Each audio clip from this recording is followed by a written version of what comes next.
Good morning, everyone, and welcome to Tampa City Council. I'd like to begin with the invocation, and it's my pleasure to welcome our Chief of Staff with the Mayor's Office, John Bennett. Quick bio, he's been with the city for many, many years, from TPD and now to the administration side with Mayor Castor. He's no stranger to Tampa. Chief Bennett, take it away. We'll begin with the invocation. If we could please stand, and then we'll continue with the Pledge of Allegiance.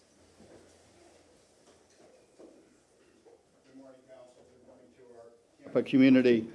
In the words of our chaplains, allow us to bow our heads and feel God's presence. Today I'll offer a short quote from a 4th century doctor of the faith, a short prayer for community perseverance, and a simple question we can repeatedly ask ourselves as public servants. First, the quote from Augustine of Hippo: "Let us pray as all depends on God, and let us work like all depends on us." A prayer for the community perseverance for our city reads: Lord, our strength, please empower us with the perseverance we need to continue working to improve our city. Strengthen our fortitude to keep pressing on no matter what the obstacles and challenges. May we be steadfast and unwavering in our prayers for this city and in our practical actions to turn things around. Encourage us, we pray, by showing us ways our work is bearing fruit. We thank you for your strength.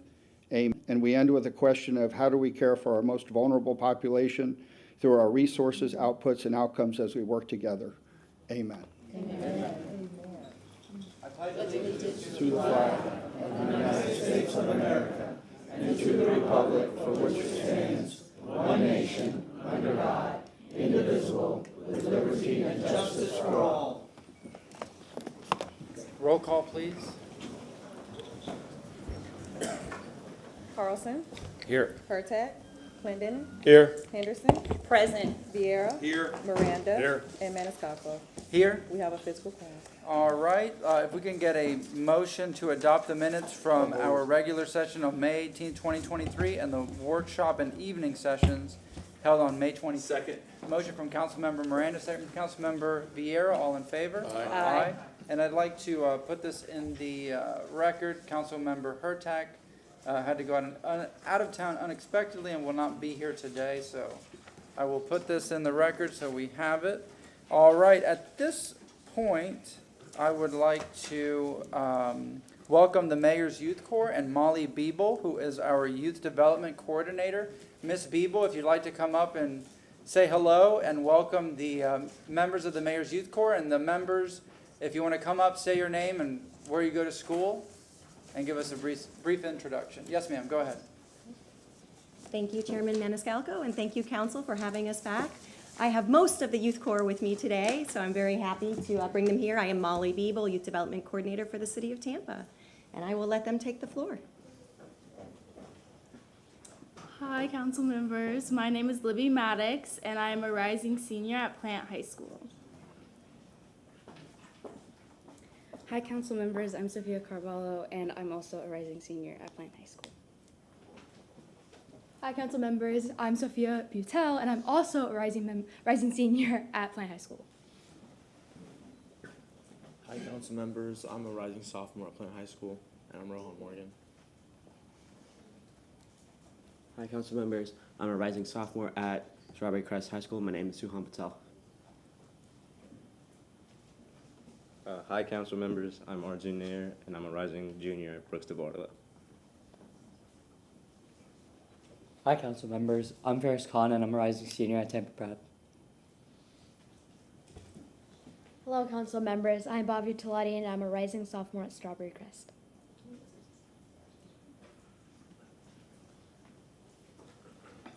Hello, I'm Josue Dorta Bravo, and I'm a rising senior at Pepin Academy's Tampa campus. Hello, Council members. My name is Christina Manguson, and I'm a rising sophomore at Berkeley Preparatory School. Good morning, Council members. My name is Michelle Kelly, and I'm a rising senior at Bayshore Christian School in South Tampa. Hello, Council members. My name is Manasi Vijayaraghavan, and I'm a rising senior at Robinson High School. Good morning, Council members. My name is Ellie Shames, and I'm a rising senior at Plant High School. Hello, Council members. My name is Amelia Nust, and I'm a rising senior at Plant High School. Good Good morning, council members. My name is Tyler Sylvain, and I'm a rising junior at Brooksboro Collegiate High School. Hello, council members. My name is Quinton Erickson, and I'm a rising junior at Robinson High School. Hello, council members. I'm Maddie Berg, and I'm a rising senior at Robinson High School. Good morning, council members. My name is Sarah Kenyon, and I'm a rising junior at Blake High School. Hello, council members. My name is Ava Prater, and I'm a rising senior at Plant High School.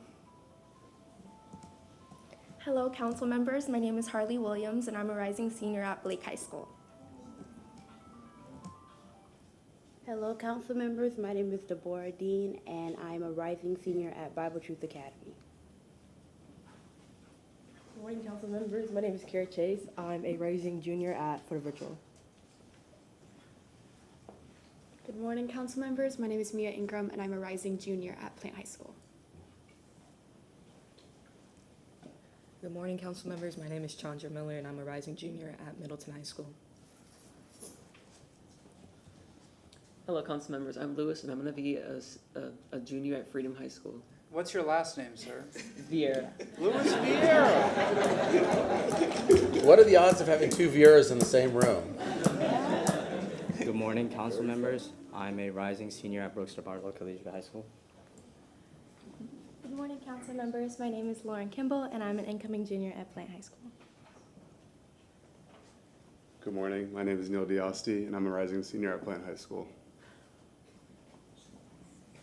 Good morning, council members. My name is Abby Pointer, and I'm a rising senior at Plant High School. Hi, my name is Anne-Marie Lynch, and I'm a rising senior at Plant High School. Good morning, council members. My name is Valentina Luz, and I'm a rising sophomore at Robinson High School. Good morning.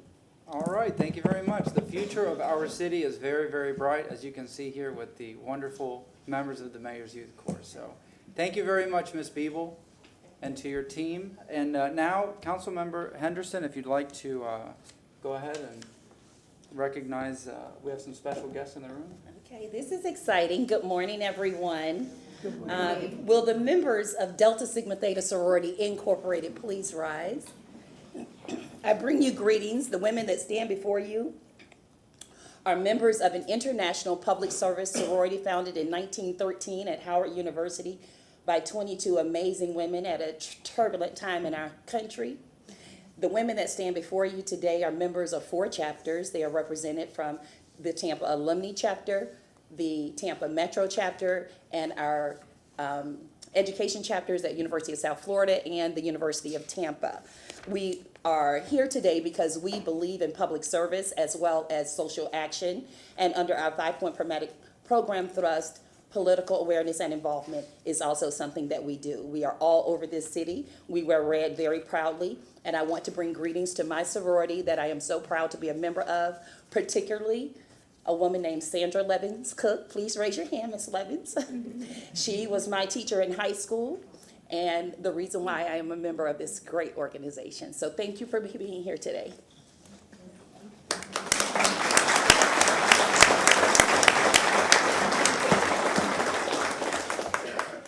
All right, thank you very much, everybody. We're going to go to approval of the agenda. I have a couple of items here. First, we have a request from Councilmember Carlson that we continue item number 4 until June 22nd. Would you like to make that motion, sir? Yes, so moved.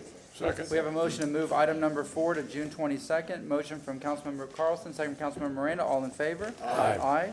All right, we have a request from Ms. Shaler to withdraw item number 5. Can we get a motion to withdraw? moved. Motion from Councilmember Miranda, second from Councilmember Vieira. All in favor? Aye. Aye. All right. Item number 57 is a 9:30 public hearing, so there is a motion to continue, but we'll have to do that after 9:30. Items 64, 5, and 6, there's a request from our city attorney to continue those items until August 24th. So moved. Motion from Councilmember Miranda, second from Councilmember Clendenin. All in favor? Aye. And then finally, we have a request from a Mr. Martin Shelby, item number 67, to continue this to a date in July. Do you have a date, sir? Is the 27th acceptable to council, please? Right.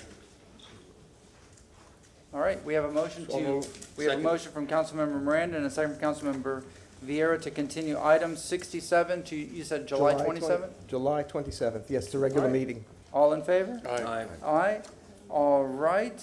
I believe that is it for now. May I have a motion to approve the agenda, the addendum? Yes, sir. And this will make the meeting shorter, if I may, Mr. Chair. For item 62, I was speaking to staff on that. That's on an internship, a paid internship for people with intellectual disabilities at the city of Tampa.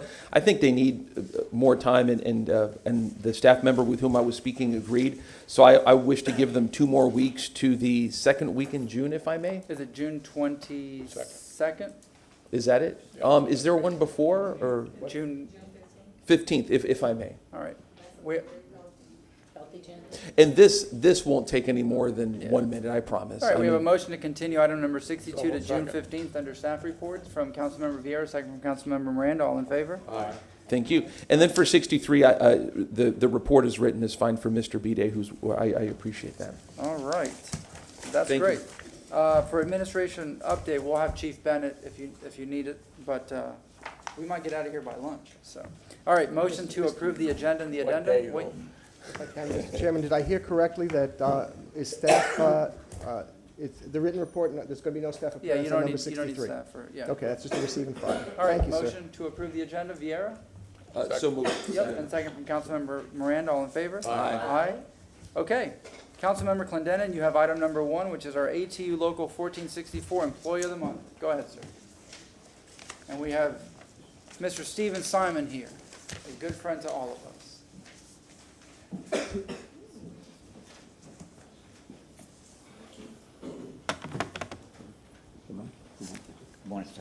Thank you.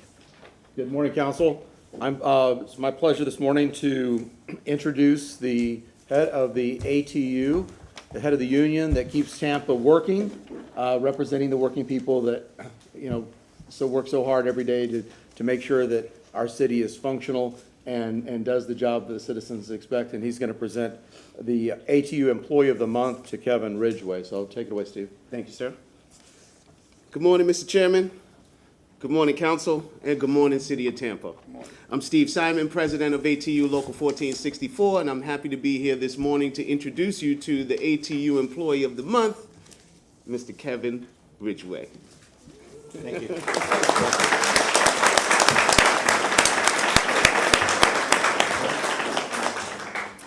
Kevin is a valuable member of the Special Events Operations team.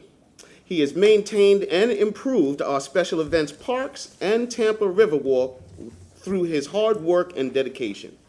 Kevin routinely jumps into work extra hours when needed, frequently receives compliments from event promoters, park users, and fellow city staff for his helpful and customer-focused approach. He also assists with supporting press conferences and other ceremonial activities. Recently, he and his colleague, Robert Jones, went above and beyond expectations when responding to an emergency situation. During Robert's morning park duties, he encountered an elderly gentleman who collapsed during his morning walk and was experiencing cardiac arrest. He then called Kevin and 911, and Kevin responded immediately. Robert and Kevin determined the park patron wasn't breathing and didn't have a pulse.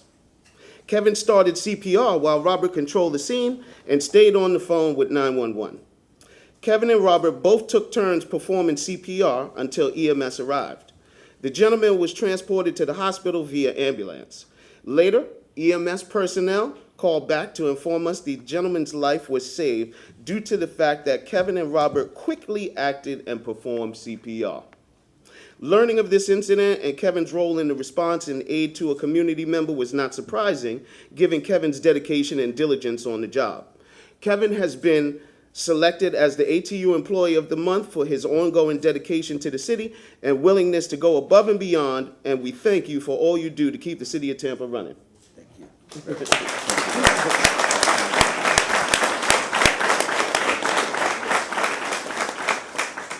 We'd also like to recognize Robert Jones. Unfortunately, he wasn't able to make it here this morning, but he's a services attendant too, and for his actions in response to the emergency situation and service to the community. And he's been with the Special Events Division since June of 2022.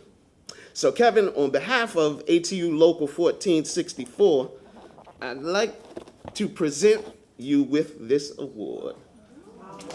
Congratulations.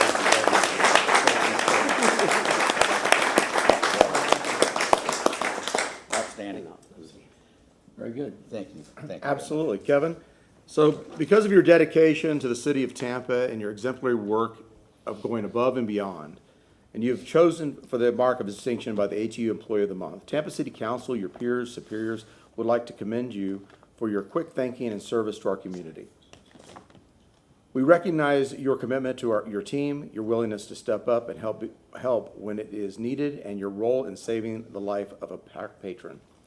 Kevin is frequently recognized as an invaluable member of the Parks and Recreation team. It is the honor of the Tampa City Council to present Kevin Ridgway with this commendation on this first day of June 2023. And let's unbury it here. There you go.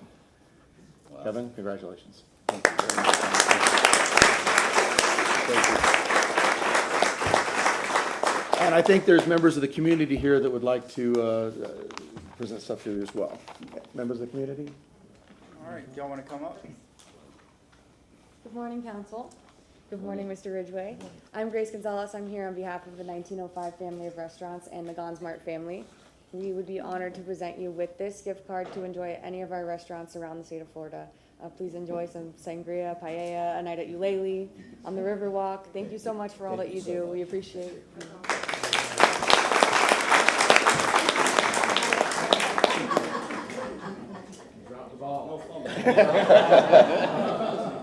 Good morning, Council. Brian Ford with the Tampa Bay Buccaneers, and thank you for keeping this program intact.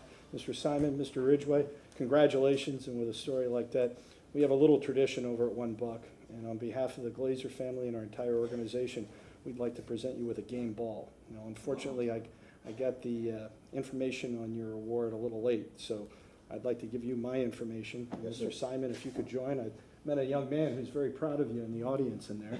And if you could bring him over to $1, you just contact me anytime next week, and we'll get a little tour and a presentation of that in the right way. But it's going to look something like this. Excellent. Congratulations and thanks for your Thank you very much.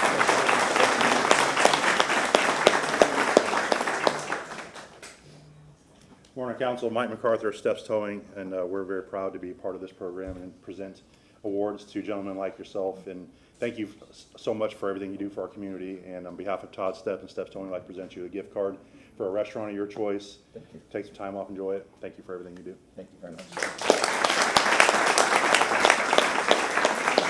Chris. Good morning, Council. Pete Brevy on behalf of Neil Thurman and Busch Gardens of Tampa Bay.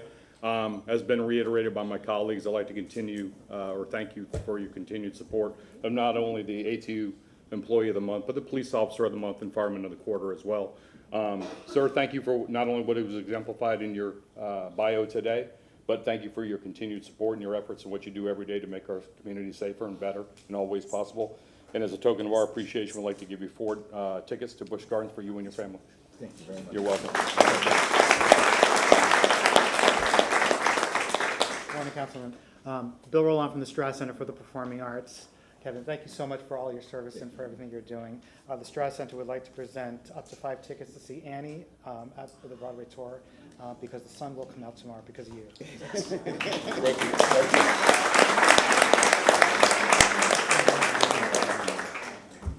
Good morning. How are you? Good morning. I'm doing great. Thank you. You have enough stuff yet? Yeah, I think I got more than enough, sir. We're going to give you a little bit more. I'd like to just go off the record a little bit here and thank those that save lives. And it's so precious that you've done that, and there's no way that can ever be repaid. And there's no telling what that individual will end up contributing to this community. So may the good Lord protect you and shield you in your duties, and go on and help other people as much as you can. That's called passing it forward, you know. Yes, sir. On behalf of Yummy House China Bistro, we're going to provide you with a gift certificate so you can enjoy yourself over there for lunch or dinner. On behalf of the Chicho Restaurant Group, we're providing you with your choice, breakfast, lunch, or dinner. You can enjoy yourself over there. On behalf of the Bella Brava Restaurant Group that's in the Midtown section of Tampa, we're providing you with a gift certificate for lunch or dinner. And on behalf of Meat Market Tampa Bay, we're providing you with a gift certificate for lunch or dinner. So here are your certificates. Make sure you bring them with you. Yes, sir. Thank you. And enjoy yourself. And again, thank you for your service and thank you for protecting a precious life.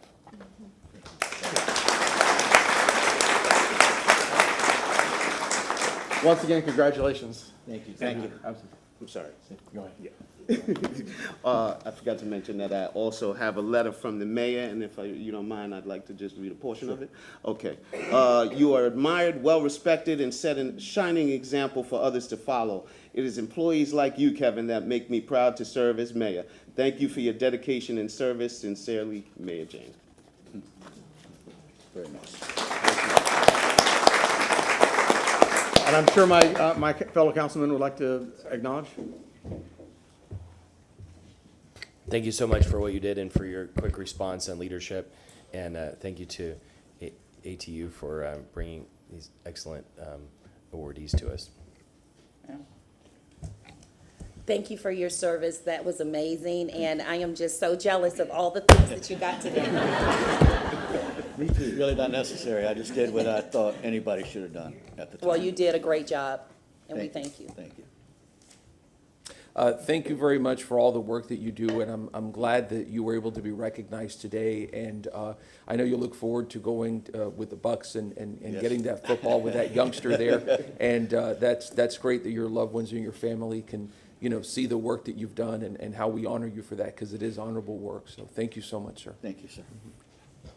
Thank you, Chairman. Again, echoing what they said, I saw the presenter of that football drop it, but he made a quick recovery. He picked up his own fumble and scored when he saw you. But what I'm saying is that, you were at the right time, at the right place, at the right date. Because if you hadn't been there and your colleague that was with you, there's a 100% chance that individual would not be on this side of the crust.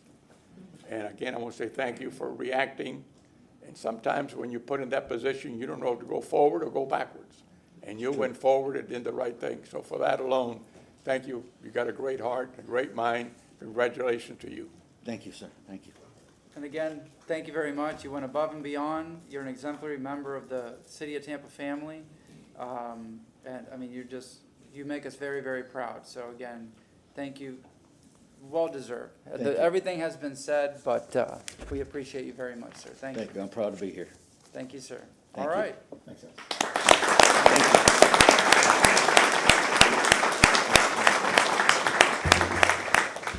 All right, next up, we have Police Officer of the Month, Councilman Vieira.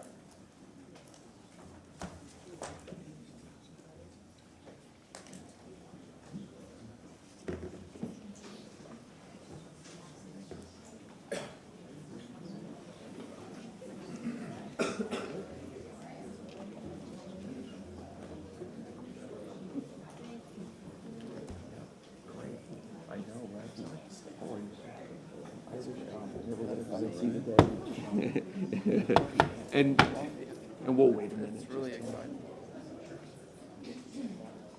Yes. And Mr. Chairman, it's my pleasure today to do the Tampa Police Officer of the Month. We always honor our police officers all the time because of the wonderful work they do and because how much our city of Tampa and our state of Florida, and I believe our United States of America, supports law enforcement and those individuals, those men and women who run into the most dangerous situations. They always have our back, so we have to have their back. So it is our great pleasure here today, sir, to recognize our Officer of the Month, Detective Josh O'Nolan. Like I joked with a detective before, it's surprised to see, I never thought I'd see an Irish-American cop, but here we are. No, I'm joking. But to say a few words about this fine gentleman's work and service, we have Chief Burkaw to come forward. Go ahead, sir. Good morning, Council. It's my honor to be here to recognize our Officer of the Month. And it's also, it's honored that you all take the time to do this. Before we get started, I knew there was a reason why Brian Ford was not on the playing staff and on the management staff, and I think we realized that today. On a serious note, though, what you're going to hear today, literally from Detective Josh O'Nolan, he literally saved the streets of the city of Tampa and then beyond. So I don't know if you've had a chance to hear why he's recognized, but I'm going to highlight this. And this is just truly incredible police work and intelligence sharing. So Detective Josh O'Nolan's been employed since 2009, and he recently led the charge in curbing street takeover groups throughout the Tampa Bay area and beyond. And I'm sure you may have seen that on the news, but you'll get a little more depth into it. Back in January, when this all started, we were doing our Gasparilla, which is our busiest weekends in Tampa. Detective O'Nolan conducted extensive research into known groups responsible for illegal street takeovers. He worked in coordination with each of the Tampa Police Department's 3 districts, our real-time crime center, and reached out to the Hillsborough County Sheriff's Office to share intelligence. The operations was successful, resulting in 13 related arrests, a complete shutdown of all known takeovers, and no major issues throughout the county. And that was crucial because that was at the beginning portion of this, and instantly they knew right away that Tampa wasn't a place for this. But Detective O'Nolan didn't stop there. These street takeovers have unfortunately started trending on social media platforms nationwide. Not only are they illegal, but they're dangerous and can result in injuries to onlookers, participants, and law enforcement officers who try to stop them before happening in the first place. And you may have seen from St. Pete, there was actually a fatality there that happened. Detective O'Nolan, whose work speaks for itself here in Tampa, reached out to the surrounding agencies to assist them with shutting down these street takeovers in their respective jurisdictions.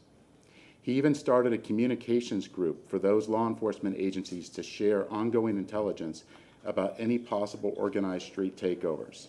Had he not started this group, the agencies would not have had the information known to stop these events.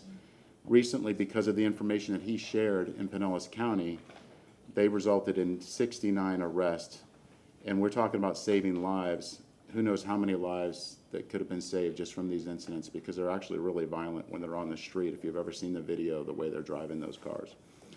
So now, as a result of his intelligence sharing efforts, there's over 60 members in his group, including more than 20 agencies throughout Florida, from Miami to Jacksonville.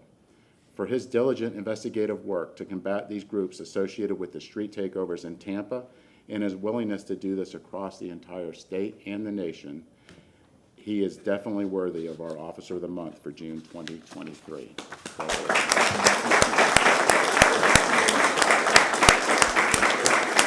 And before we present this to you, sir, we have some members of the community here who want to show their appreciation. Thank you very much. Good morning. My name is Grace Gonzalez. I'm here on behalf of the 1905 family of restaurants and the Gonsmart family.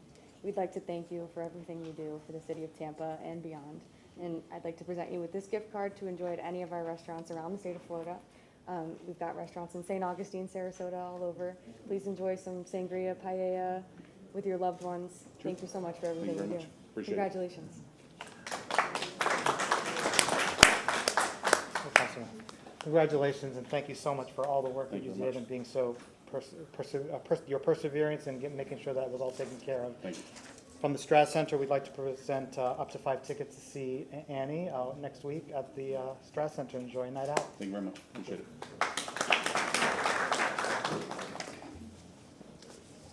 Good morning. My name is Mary Lou Bailey. I'm Mark Haney with Zoo Tampa. Congratulations, and thank you so much for your service in keeping our streets safe. I'm on the board at Zoo Tampa, and the volunteers at Zoo Tampa have bought you an annual membership to the zoo. So we hope you and your friends enjoy it in good health.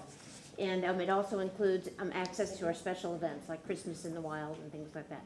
But anyway, I also want to take a minute to thank everybody who serves. You guys are all awesome, and congratulations for you standing out amongst an excellent group. Thank you very much.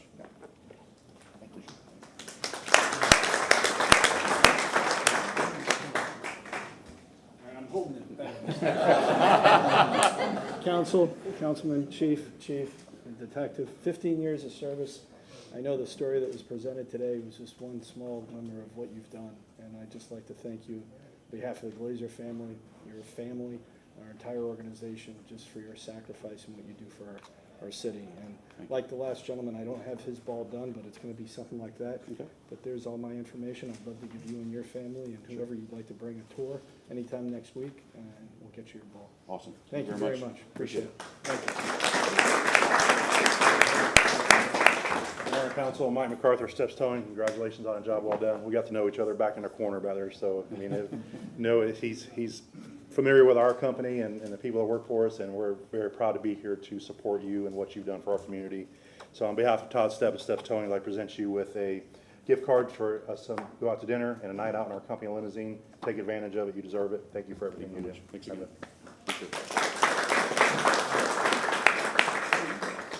Good morning, Council. Pete Brevy again from Busch Gardens, Tampa Bay. Josh, it's a pleasure. Not only you exemplify what being a police officer is all about, you're a very professional law enforcement officer, but despite his gruff appearance, he is one of the kindest, gentlest human beings. He has a servant's heart, and on behalf of that, we'd like to give you 4 tickets to our park, Josh, for you and your family. You can just pick up the limo, eat dinner, and then come to Busch Gardens. Good morning, Council. My name is Leo Gary, and this is Grace Thomas. We're out here on behalf of Bill Curry Ford. Detective O'Neill, just want to present this to you. Central Firearms gift certificate, uses you at your discretion, and also want to give you a full maintenance on your personal vehicle as well. Just bring it out to Bill Curry Ford, and we'll take care of it for you. And then here's some other stuff too as well. Appreciate it. Thank you very much. For all your stuff.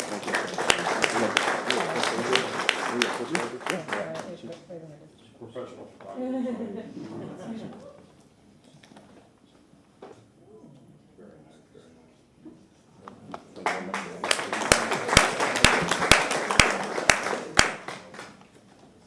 Good morning, Council. Christina Duran on behalf of Tampa PBA. Thank you, Detective O'Nolan, for your dedication and commitment to the citizens of Tampa and also to this department. We'd like to present you with a plaque from the PBA, a flag. Thank you very much. Thank you.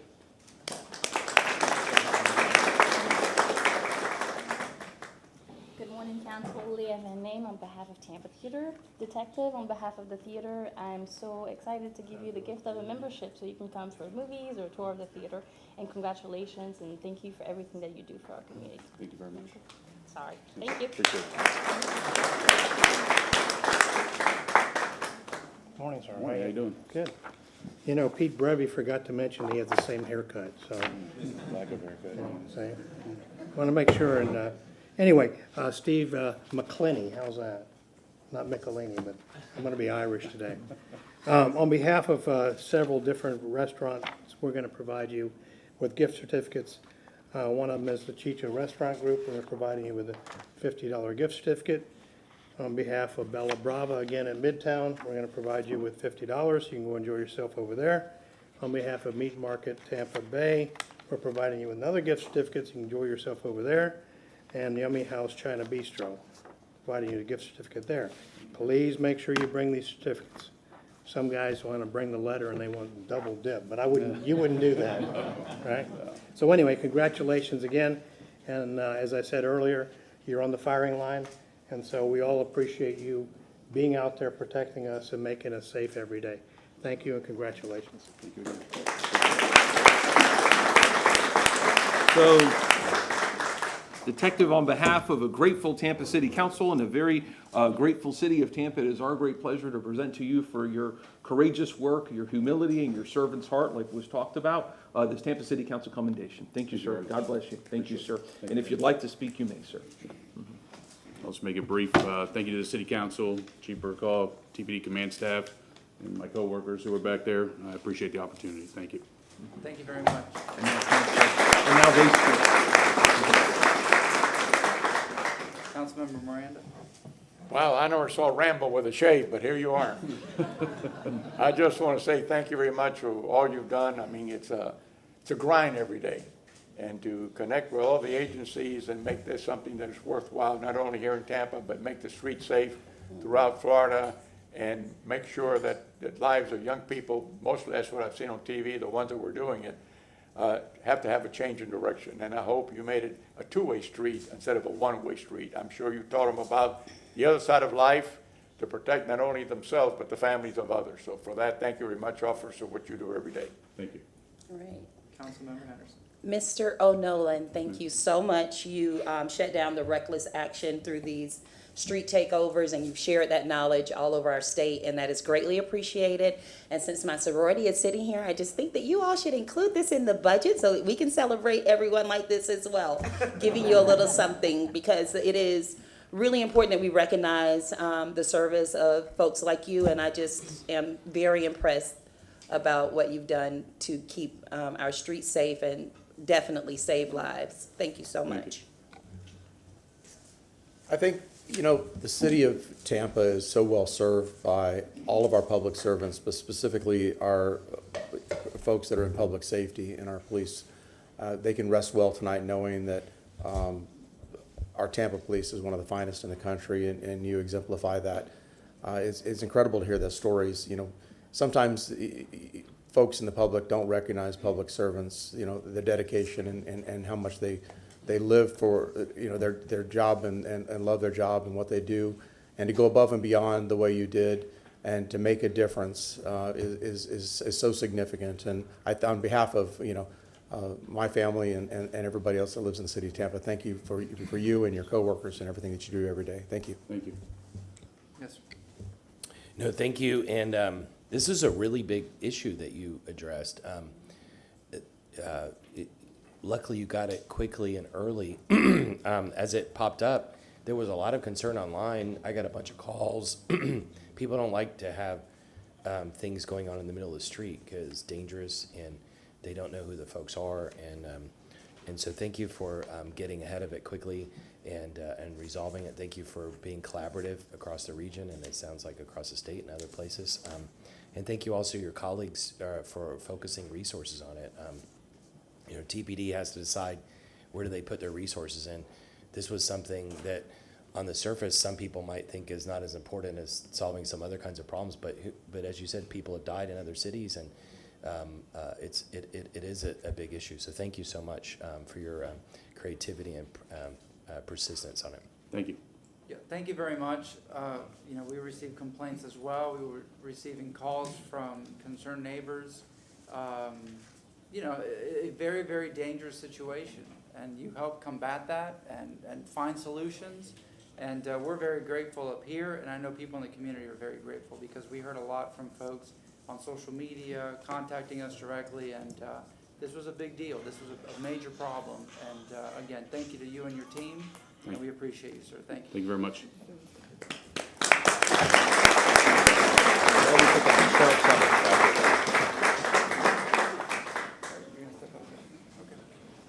Can I get a motion to open the 9:30 public hearing? Motion from Councilmember Miranda, second from Councilmember Carlson. All in favor? Aye. Aye. May I have a motion to continue item number 57 to June 15, 2023? Motion from Councilmember Clendenin, second from Councilmember Miranda. All in favor? Aye. Right. We'll just wait a moment as the room clears out, and then we'll continue with the agenda.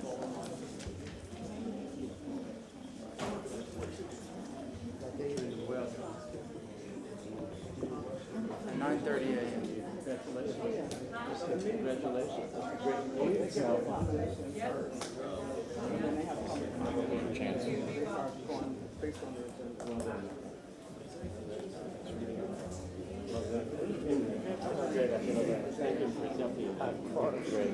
Good of you to get handy. Yeah. I'm never going to grow up either.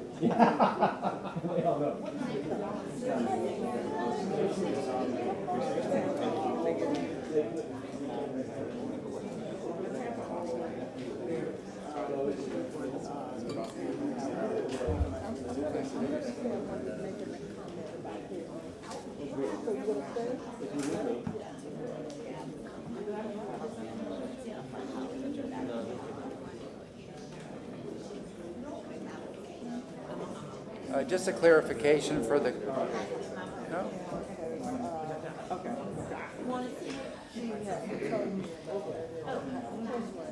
We're good.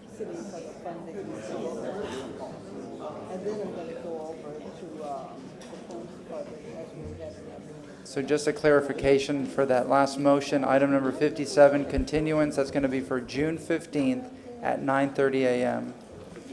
And again, Mr. Chairman, members of council, Martin Shelby, City Council Attorney, I just want to bring this to council's attention because this is a change in the law that's going to require us, when we do continuances, that we state the date, the time, and the place of the continuance. June 15th, 2023, 9:30 a.m., Old City Hall, 3rd floor, 315 East Kennedy Boulevard. Thank you, sir. Now that's a record. All right, next up, I'd like to welcome an applicant who's expressing an interest in being reappointed to a position on the Affordable Housing Advisory Committee. I have Jennifer Hall, who is expressing an interest in being reappointed. Jennifer Hall, if you'd like to come up and introduce yourself, and then we would take a vote. Good morning, City Council. I found out I had to be here yesterday, so this is a little bit shooting from the hip. My name is Jennifer Hull, and I'm seeking reappointment for my second term on the Affordable Housing Advisory Committee. As you can tell, I can clear out a room pretty effectively, and I lost all the gift cards. But the Affordable Housing Advisory Committee is comprised of volunteer members of our community, citizens, professionals akin to housing and housing needs to advise this council and the mayor when making some decisions in terms of how to allocate funds, different things to take into consideration when looking at the affordable housing marketplace. So I know that this is a widespread issue in our city for sure. In my private, personal, professional world, I'm involved in real estate, so I am up to here in terms of discussions on this all the time. The committee is very dedicated. We meet once a month. Usually for about 2 hours, depending, and upon special request by council or by the attorney's office if we have something pressing. So I just would like to continue on. It's been an amazing, I can't believe it's been 3 years that I've been on this committee. So I'd like to be on it another 3 and continue to give my time and my thoughts to help out the citizens of Tampa. All right, any questions or comments from council members? No? Do I have a motion to reappoint? Motion, and this is to prepare the resolution, correct? Actually, the resolution is prepared. Move the resolution. Motion to move the resolution from Councilmember Miranda to reappoint, second from Councilmember Clendenin. All in favor? Aye. Congratulations.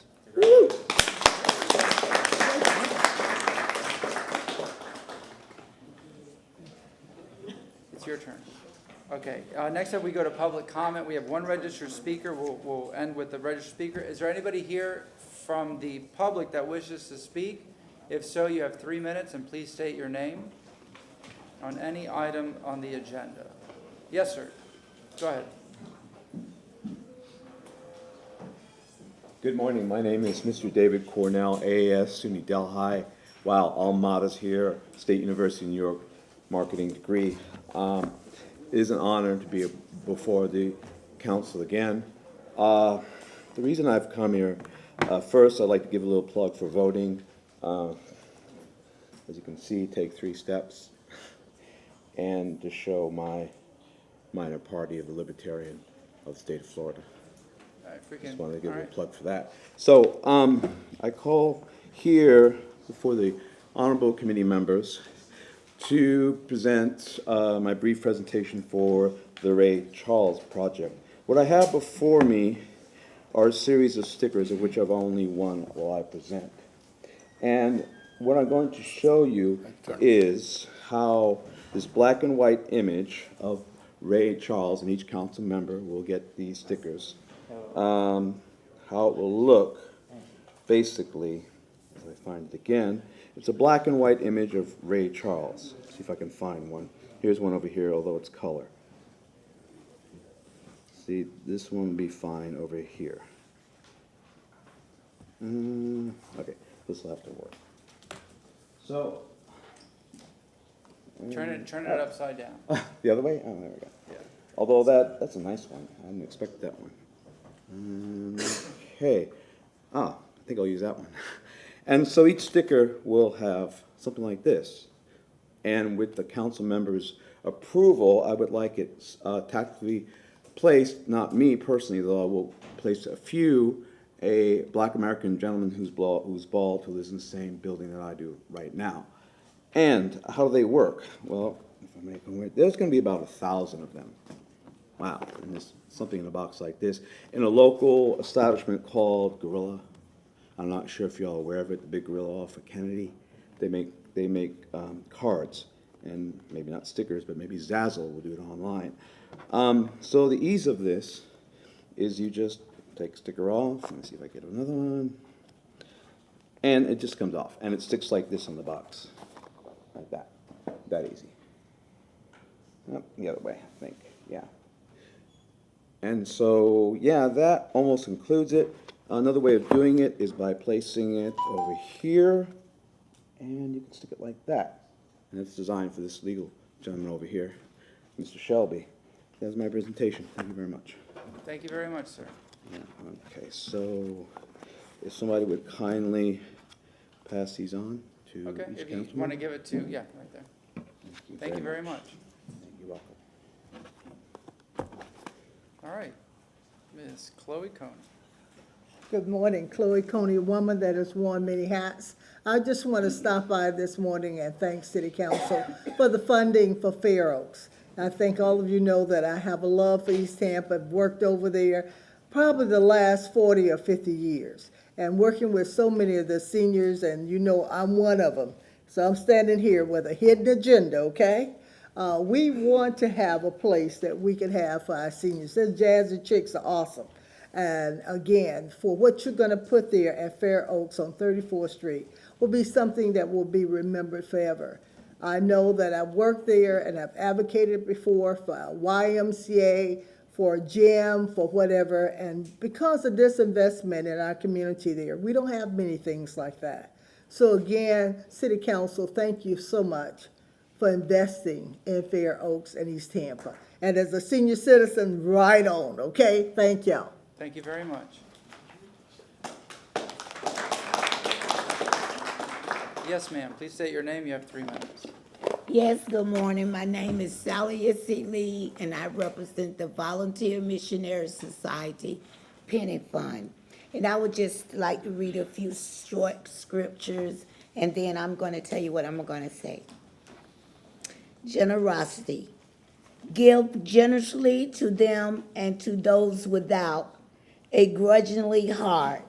Then because of this, the Lord God will bless you in all your works and everything put your hands to. Deuteronomy 15:10. I'm going to skip so I have time. If you help the poor, you are lending to the Lord, and he will repay you. Proverbs 9:17, excuse me. To the Councilman Jane Castor, Chief Bennett, the Volunteer Missionary Society Satellite Office has 10 days before closing due to egress space. We need your help. There's an empty space, lack of funds. I am now a vendor for Tampa Housing, but I don't have money for insurance to continue the process of the application. And this is for the center.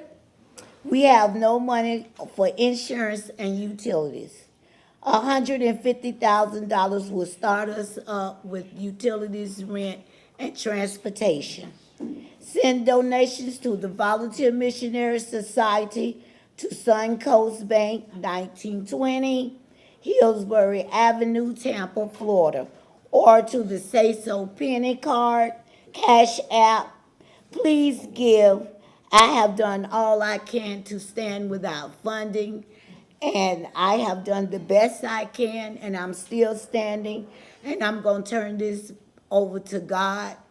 I have done everything I can, so if you all decide to give, then we will not close, but if we do, like I say, the rights of space, he says it's too much in my apartment, so I have my equipment and supplies, and I need somewhere to put it.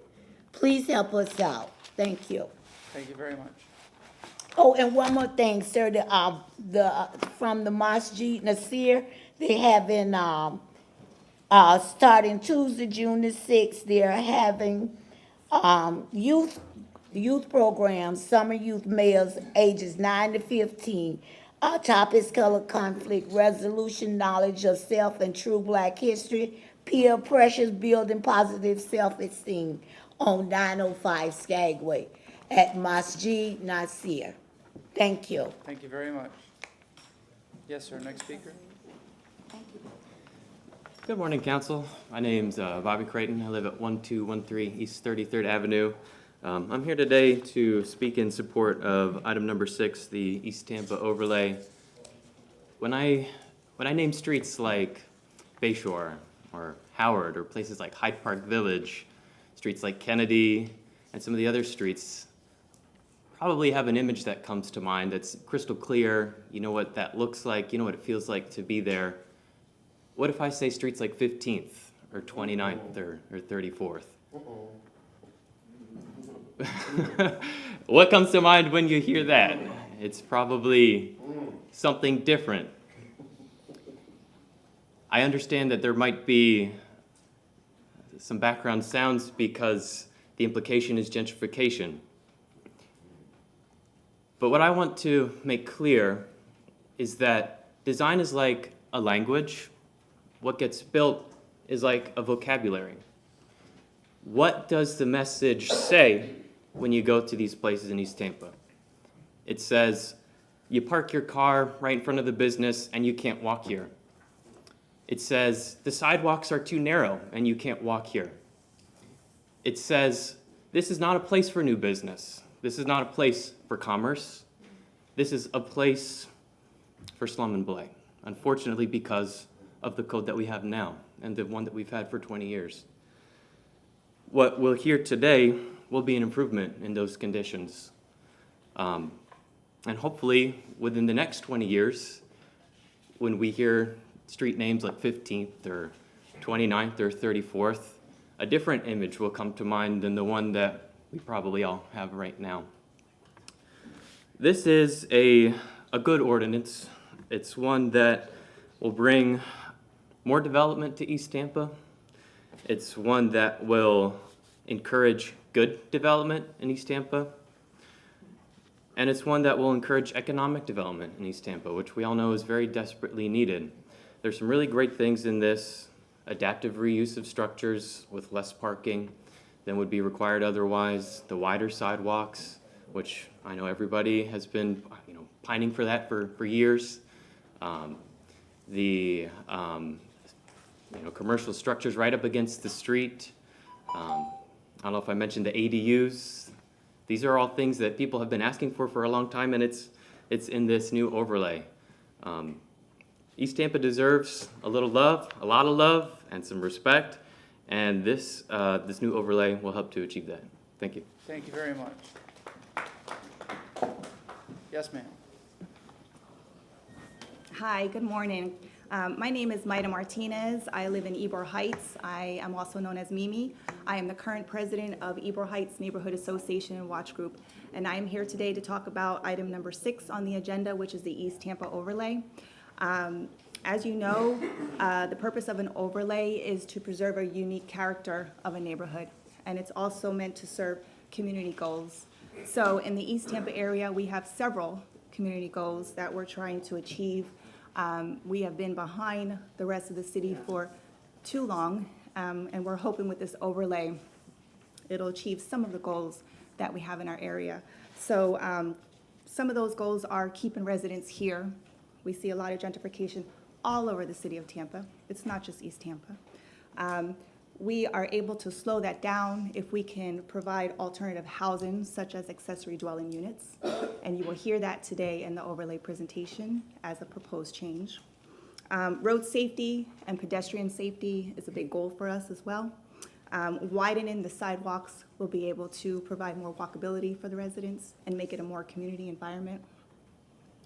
Economic development, it's huge for us to be to have success in East Tampa and to remain successful for generations to come. Allowing current commercial property owners to have more space so that they can renovate and redevelop will achieve the economic development goal. Alleyways. The alleyways are very much underutilized, and they can provide a community space, and they also allow residents to park their vehicles there. Kim will present the East Tampa overlay and go into more details about the proposed changes. But I really wanted to press upon you guys why I believe that you should support the overlay, because as the prior speaker mentioned, this code hasn't been updated in 20 years. And it's one piece of the puzzle that keeps East Tampa behind. We have lots of people in East Tampa that are working hard behind the scenes at the community level to try to uplift the area. Unfortunately, there has been decades of laws and ordinances and codes that have kept us behind the rest of the city. And we're working very hard to try to untangle that so that we can be on an even playing field with the rest of successful neighborhoods in the city of Tampa. This overlay has been in work since 2016, so it's well overdue to be updated, and I implore upon you to please support it. Thank you. Thank you very much. Yes, ma'am. Good morning. Excuse me, Connie Burton. Item number 6 is something that has to happen. It has to happen in relation to the ongoing resolutions that for you guys recognize when you said you acknowledge Tampa past history of racism and policies and discrimination that kept African Americans behind. And so now we come to the overlay. One thing we have to ensure in the development of this overlay is that the people that lived at when East Tampa has been at its worst is not forced out now. Those are the watchful eyes that we will be watching. That when you're talking about the creation of business, we want to see the Miss Sally's be able to participate. We want to see as you build new homes in that area, it is not out of the reach of mothers that are working at Walmart. So we don't want to see something that's going to happen that's going to be shiny and brand new and we can't put our hands on it. And so when we talk about, and I've expressed, when Dr. King talked about the other America, I see the other Tampa every day. I see people that is men that are starving for jobs, but it's forced into job fairs, but cannot get jobs. I see people that's living in East Tampa, not only in rat-infested apartments, but mold-infested apartment, when you have the capabilities of holding management companies accountable. You can do all of that. We see young people starving for opportunities, but yet what they're given is the backhand of sharecropping. We want to see all of that change. It will change. Because the reason why I know it will change, because I understand political accountability. I know some people sitting on that diocese have a long-term political future for themselves and goals, and it's my job as an activist and organizer to ensure our community that those that do not support the goals and the interests of our community shall not continue to ride on the backs of the vulnerable. As Mr. Bennett started in his prayer this morning, it's your responsibility, hopefully your obligation, to do all that is necessary to ensure that East Tampa and the residents of East Tampa move from this code of having to beg, and that we are treated not as 3/5 of a citizen, but a citizen that can be a thriving member of this city of Tampa. Thank you. Thank you very much. Yes, sir. I'll start off by saying uhuru. Uhuru means freedom in Swahili. And we say we as African people should always be thinking about our freedom. We should never let down about thinking about our freedom. Our freedom is so important because for the past 623 years, irrespective of what they've told us, we're not free. No black person with black skin for the last 623 years have been free. That's part of the untold story. The untold story, or the story behind the story. There's always a story behind the story that only a few people know about. We need the story behind the story why the city of Tampa decided to move the police department from downtown Tampa. Have you paid attention that there's no police departments in white communities? White people would not allow a standing military occupational force within any sector of their community. It is my belief that the Tampa Police Department was forced out of downtown Tampa at the taxpayers' expense. In order for white investors to continue investing in downtown, the police department had to go. Now it's June 1st. Let's talk about Juneteenth and the freeing of the slaves. Major General Gordon Granger, on June 19, 1865, proclaimed that the three-fifths compromised slaves in Texas were free. How did Major General Gordon Granger free the slaves 6 months before Monday, December 13, 1865, 13th Amendment that allegedly freed the slave? That is another untold story, or not knowing the story behind the story. The United States Constitution, the Bill of Rights, the Emancipation Proclamation, Reconstruction, the 1964-1965 Civil Rights or Voting Rights Act did nothing for African people.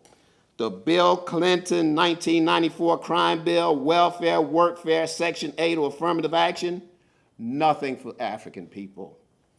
If America, private industry, or American federal, state, and county governments have any interest in solving or resolving the African problem of 400 years of overt oppression of African people, then America has to seriously deal with the reparations question.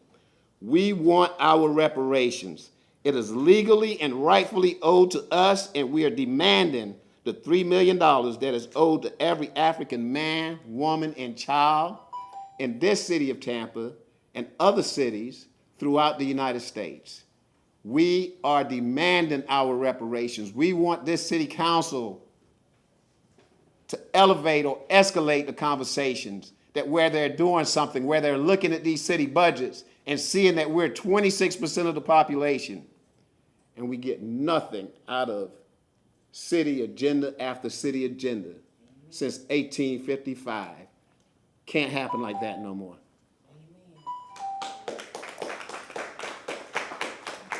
Thank you very much. Yes, ma'am. Good morning, Council. Robin Lockett. I came here on one issue, but I want to identify issue number 6, the overlay park in East Tampa, overlay project in East Tampa. As Connie just indicated, I think that is something that is really needed. When I asked, well, what exactly is an overlay? You know, what does that consist of? Well, you have to keep the character of the community, right? And I thought, with the blight and the despair in East Tampa, I said, well, what is our character? How would we, you know, go through that process and we have to decide on what our character is, right? But what I would suggest, and I just asked the young man that just was up here, there's people that live in East Tampa, own homes in East Tampa. Make sure you have the conversation with them in regards to what character is being created. So it's still attainable and it's still there. Last week, I was watching City Council, so when I'm not here, I watch all on TV. Conversation came up about Fair Oaks Park. Me off, right? I don't understand what is that situation, the conversation about Fair Oaks Park being dilapidated, run down, decision was made that it needed to be rebuilt because it's a fire hazard, right? Then the idea about the senior citizens building came up to make it a big unit, right? So it's 2 different projects, cost $41 million. Who cares? The question keeps coming up, $41 million. It's 2 separate projects. New buildings on both sides. A new facility. The ones that were here prior to the new electeds, y'all voted on it. And if you were not here when the vote happened, I'm quite sure you read the notes. But it passed. So the question and the question and the question, and it's being depicted as just a park. It's two separate buildings. It's Fair Oaks Park, and it's the senior building. So it's a whole establishment, a buildings that, recreation area that's being built. But the idea that a lot of stuff has not gone on in East Tampa, and the one shining new coin that's coming up, everybody's, I mean, it's being questioned. Let it move through. Let it move through. East Tampa deserves that, especially with the new overlay district they're trying to put in there. So let it go through. Thank you. Thank you very much, ma'am. Pastor Williams?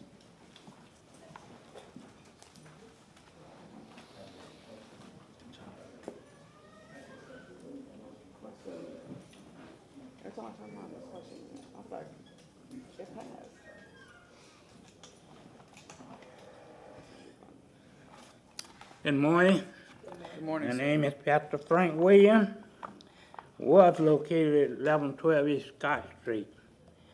But the way they run in this city called Tampa is ridiculous. My church is at 1112 East. Now certain people want to take it away from me because they want to put whites in there. I've been there for 30 years. But do you think they give a damn? No, they don't give a damn about a black man. But we must stand up regardless of how they feel about it. We are created by the Almighty God. And I thank Him for letting me be here again. I'm not a healthy man, but I thank God that He spared me to see another day. When these black people come up here begging y'all, they begging y'all for justice. But you think y'all care? No, you care less than a damn. But I'm saying this here. If God spare my life, I will be hitting the street, preaching the word of God and giving Him the glory and the praise. But these cowboys gonna come up and tell me it's illegal. So I want one of y'all, or whoever in charge, to give me a permit to go to any parts of Tampa that I want to and preach God's word. I used to preach downtown, but so much going on down there in the front of the courthouse where I used to preach, but they practically run me from down there. I took my Bible and went in the church. The lady judge told me, no, you can't bring that in here. Ain't that something? We got people that believe in God, and then we got people that don't care about God. But as long as we ain't bothering nobody and we believe in God, we're trying to do the will of God, not the will of man. We don't want you to want your money. You promise that you're going to give us. We just want to tell the truth in the name of Jesus Christ. And that's all we all about. We don't want y'all to do nothing that y'all won't do for yourself or the other people. And one other thing, I didn't bear my height. All that beautiful land out there, it put fence around it, so we can't build nothing like we ought to have. It really is our land. That's where we brought up, and that God has blessed us with that land. But now you all want to take it. If you don't want to take it, you want to put a fence around it and put a pond in the middle of it so that we can't have it. But we want to tell y'all something. Give us back our land, please, in the name of Jesus. We appreciate it. We ain't going to do no harm. We're going to only do good, whether you like it or not. Thank you very much, sir.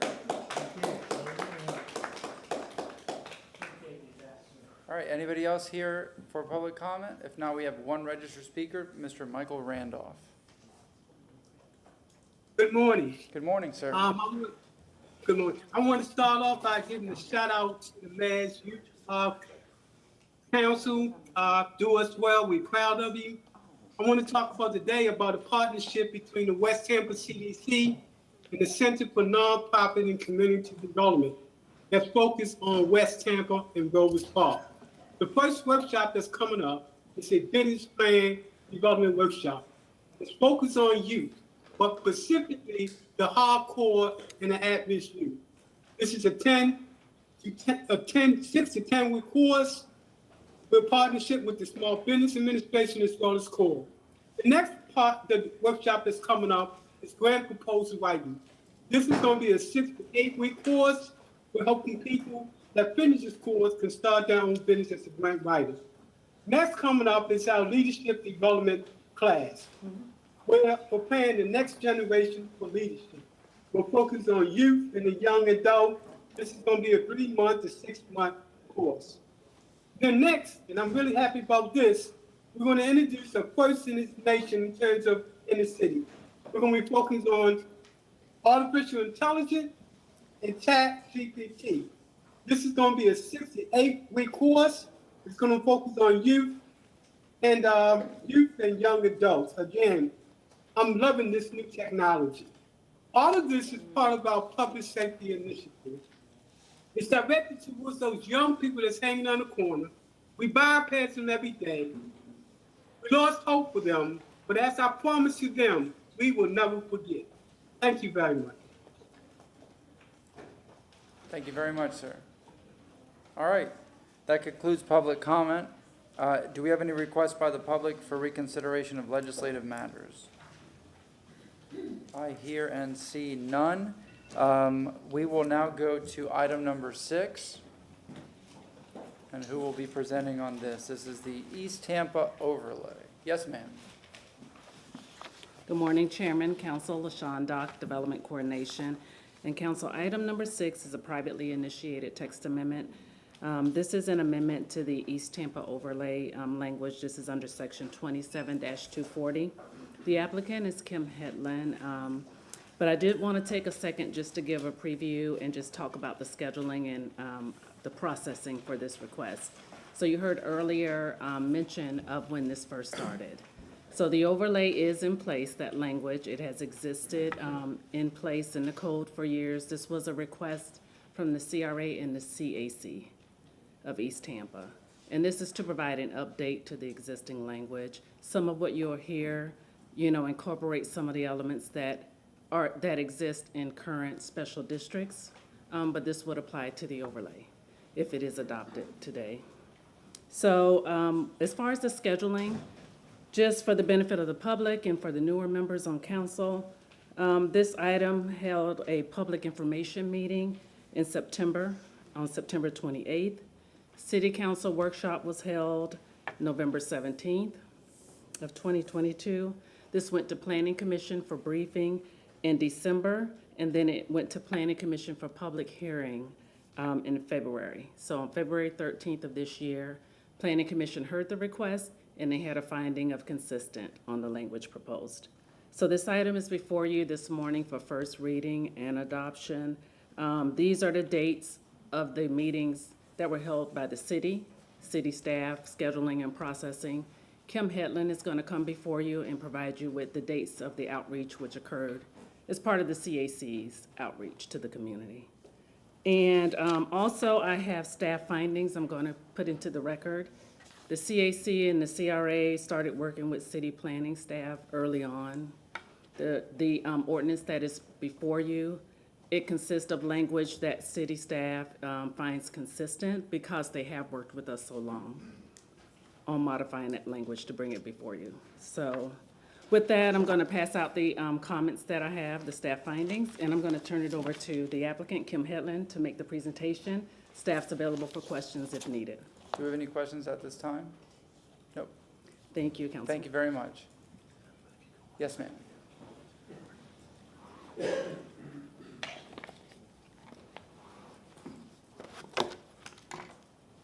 Sean, is it possible to get the presentation up or no? Okay. Well, okay. All right, I believe there's a presentation as part of your packet, and I believe LaShawn is going to check on that. I will talk through a few key points. First, my name is Kim Hetland. I live at 1023 East 17th Avenue. That is in East Tampa, and I have lived in East Tampa for well over 20 years now. I had the honor of serving back in 2016 as land use chair for the East Tampa CAC subcommittee. We started this process at the request of then chair Best in 2016, and we made this a standing committee item. So from between 2016 and 2018, we met monthly, so at least 14 meetings specifically on the overlay, the guidelines that were in place when the overlay was formed. And then we followed up with 2 additional presentations. They don't have it. Okay. All right, so I'm going to talk through as much of this as possible. I believe it is linked in your packet. The committee work included 2 additional presentations to the partnership and to the CAC. In 2018, the CAC then voted to go ahead and allocate the funding to initiate this application privately. So there was a funding allocation associated with that. A draft was submitted in 2018. And in 2019, city staff made recommendations based on that submittal for some revisions, some rework. That was then tabled between 2019 and 2021. And we picked this up again in 2022. We have had 14 committee meetings since January of 2022, where the public's been invited. They were East Tampa Land Use Committee meetings. In addition to that, we've had 2 presentations to the partnership, 2 presentations to the CAC, and a couple of special call meetings that included mailers and reach out to the community as well. I will, that would be fantastic.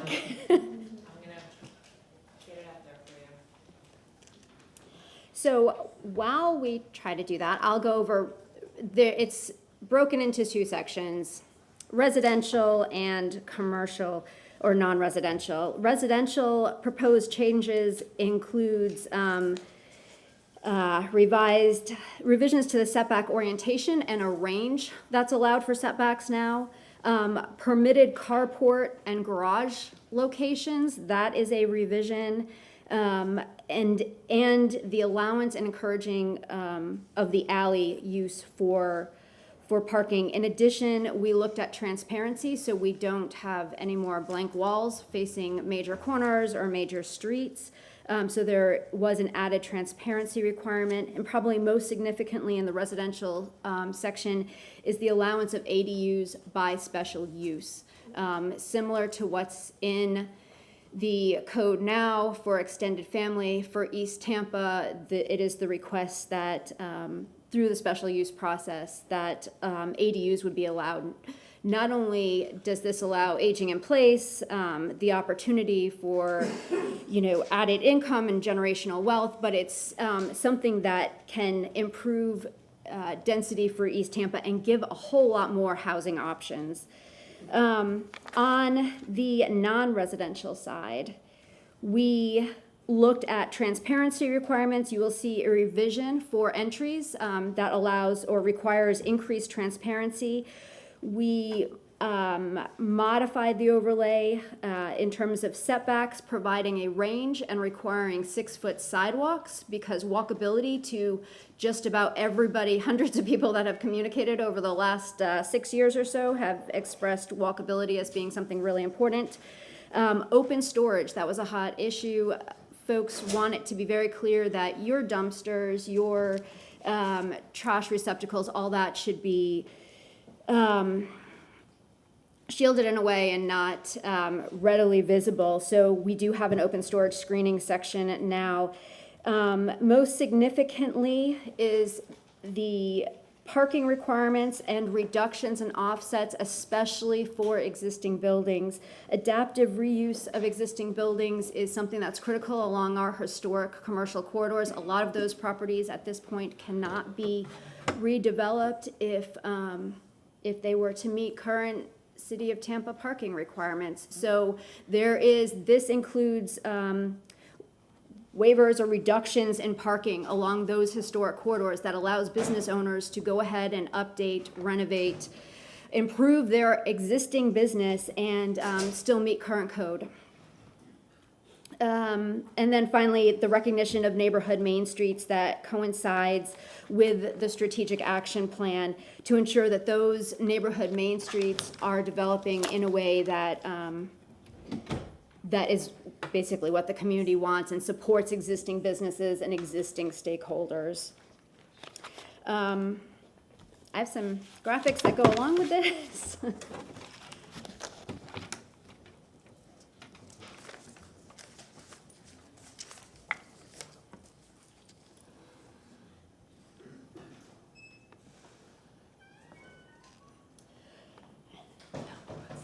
And I will just flip through this. Thank you so very much. I will flip through this because we've just touched on most of this very briefly, but you can see our timeline here. There's been a significant amount of community input since 2016, to the point where I'm sure everybody's tired at East Tampa meetings of hearing us talk about it. Again, the allowance of ADUs, that's probably the most significant change on the residential side. Again, this image here touches on the parking garages and the requirements for those parking garages to be set back 2 foot to be more compatible and more sympathetic and, quite honestly, in concert with our existing residential fabric. So the focus is on the front of the home. So we can see the porch, the front, and the garage become secondary. Again, the allowance of carports, that they can be allowed within 3 foot of the property line as long as they meet building code. That's something to kind of maintain the existing look and feel of our communities. And then the allowance of alleys for access to parking. It's not a requirement, but it now, as part of the overlay, it is now an option and can be encouraged. This is where I was talking about transparency. The blank walls were of great concern over the last couple of years from residents, and we did have included the requirement for transparency on all sides of the structure. ADUs may be located on a single family parcel or in a current conforming accessory structure. It still requires a special use 1 approval, somewhat similar to extended family residences. Again, generational living, housing affordability, housing options, really key for East Tampa and the stability of East Tampa. On the non-residential side, I will say this image is an image of a newly constructed sidewalk, and this is what initiated a lot of the conversation about ensuring that our sidewalks are wide and walkable, and that developers, when they do come in, are not putting in just the code minimum, more narrow sidewalk, that it encourages walkability in our community. Again, no chain link for non-residential developments, and open storage must be screened. One of the bigger issues was seeing open dumpsters all over East Tampa. That became a concern. Back to that 6 foot sidewalk requirement. And then the principal facade, ensuring that main entries face the right of way and that they are at least 50% transparent. So it increases kind of that exposure, it increases that visibility, and just creates a better environment for our community. So main streets were designated, and that was in this revised language, and that was in concert with the community plan. Those corridors include incentivized redevelopment opportunities on those historic commercial corridors, and it especially deals with issues that are difficult to tackle, like the parking. So we have parking reductions included for existing structures and the rehabilitation or even adaptive reuse of existing structures. But most importantly, if an existing building owner wants to improve their property, oftentimes the parking requirements triggered make it not possible right now. So with these parking reductions, especially for reuse, we are hopefully assisting existing stakeholders in kind of meeting those requirements. A little bit more about each of those commercial corridors that are identified: 22nd Street, 34th Street, 29th, and 15th Street. And then finally, setback ranges, instead of, there's now a range, which gives increased flexibility and hopefully, allows folks that are coming in and infilling a little bit of flexibility as they develop a parcel, and hopefully eliminates the need for some of the costly design exception and waivers and even rezonings that we see folks having to go through right now. So I appreciate everyone's patience as you worked with me through some presentation challenges. Thank you very much. And I am available for questions. Yes, ma'am. Kim, good morning. Kudos for all the work that has taken place on this overlay revision. I am so proud of you and everyone involved in this process, and I just look forward to us moving forward in a positive way with this. Thank you. Thank you very much. Any other questions? No? All right, is there any further presentation, or is that it? That would be it. Okay. We heard from several members of the community in support of this. Councilman Moreno, would you like to read this item? I'll read it. I think through the CRA and the CDC, if I remember. Item number 6, file number E2023/8, Chapter 27. An ordinance being presented for first reading consideration. An ordinance in the City of Tampa, Florida relating to East Tampa Overlay District, making revision to the City of Tampa's Code of Ordinances, Chapter 27, Zoning and Land Development, amending Section 27/240, East Tampa Overlay District Design Standards, repealing all ordinances or parts of ordinance in conflict therewith, providing for severability, providing an effective date. Do we have a second? Second from Councilmember Henderson. All in favor? Aye. Aye. Roll call? Ma'am? Clendenin? Yes. Henderson? Yes. Vieira? Yes. Miranda? Yes. Carlson? Hurtak? And Maniscalco. Yes. Motion carried unanimously with Clendenin being absent at vote and Hurtak being absent. Second reading and adoption will be held on July 13th, 2023 at 9:30 a.m. Thank you very much. And there's a young lady in the front here. We were talking before the meeting. I have all the details of what the overlay entails, so when I meet with you, we'll go over everything. All right. Thank you very much. We go to our consent agenda. Councilmember Vieira, items 7 through 12. Thank you very much, Mr. Chair. And by the way, before I get into this, I wanted to recognize I have a new intern in my office, Harrison Tenenbaum, who I see here. So Harrison, how you doing, buddy? Good to see you. So he'll be working with me. A very nice young man who goes to George Washington University. So just wanted to give him a shout out. Happy to have him. No, Washington D.C. Yep. So if I may, I move items 7 through 12. Second. We have a motion from Councilmember Vieira, second from Councilmember Miranda. All in favor? Aye. Any opposed? All right. Next up, we have Councilmember Henderson, items 13 through 17. Yes, I move items 13 through 17. Second. We have a second from Councilmember Vieira. All in favor? Aye. Any opposed? All right. Public Works Committee is Councilmember Carlson, items 18 through 26. I move 18 through 26. Second. We have a motion from Councilmember Carlson, second from Councilmember Vieira. All in favor? Aye. Any opposed? Councilmember Miranda, you're the Finance Committee, 27 through 30. 27 through 30, Mr. Chairman. We have a motion from Councilmember Miranda, second from Councilmember Henderson. All in favor? Aye. Any opposed?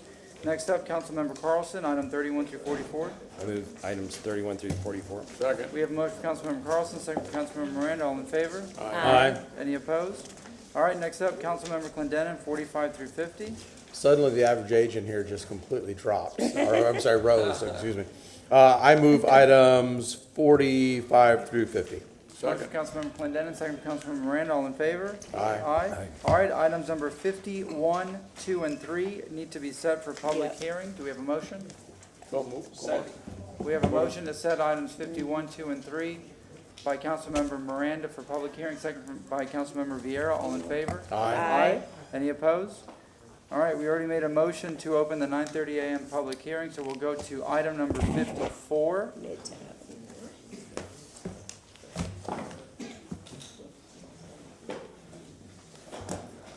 All right, who's going to be presenting for 54? Yes, ma'am.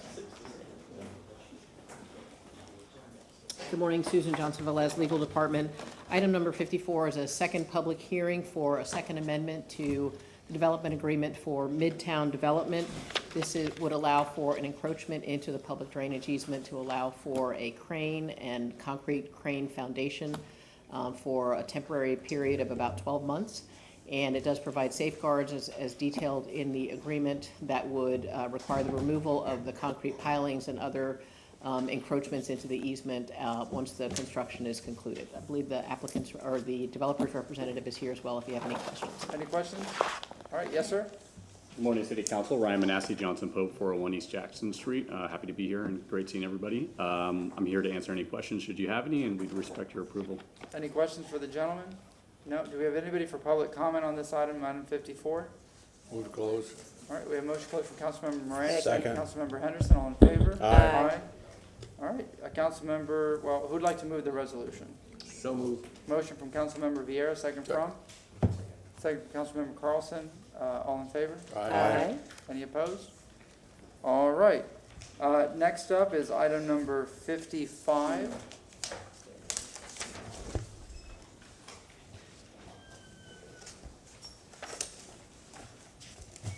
Yes, sir. Justin Vasky, Legal Department. I'm here to answer any questions on this item. Any questions? No, do we have anybody in the public that wishes to speak on item number 55? We have motion closed. Motion closed from Councilmember Miranda. A second? Second. Second from Councilmember Clendenin. All in favor? Aye. Councilmember Henderson, would you mind reading this item? Yes. File number E2023-8, CH2, unanimous. Ordinance being presented for second reading and adoption. An ordinance of the City of Tampa, Florida, amending City of Tampa Code, Chapter 2, Article 5, Division 3, Purchases and Contracts by enacting Section 2-285, City Council consideration and approval of contracts for public improvements or other purchases exceeding $20 million, providing for repeal of all ordinances or part of ordinances in conflict therewith, providing for severability, providing for an effective date. Second. We have a motion from Councilmember Henderson, second from Councilmember Vieira. Please record your vote.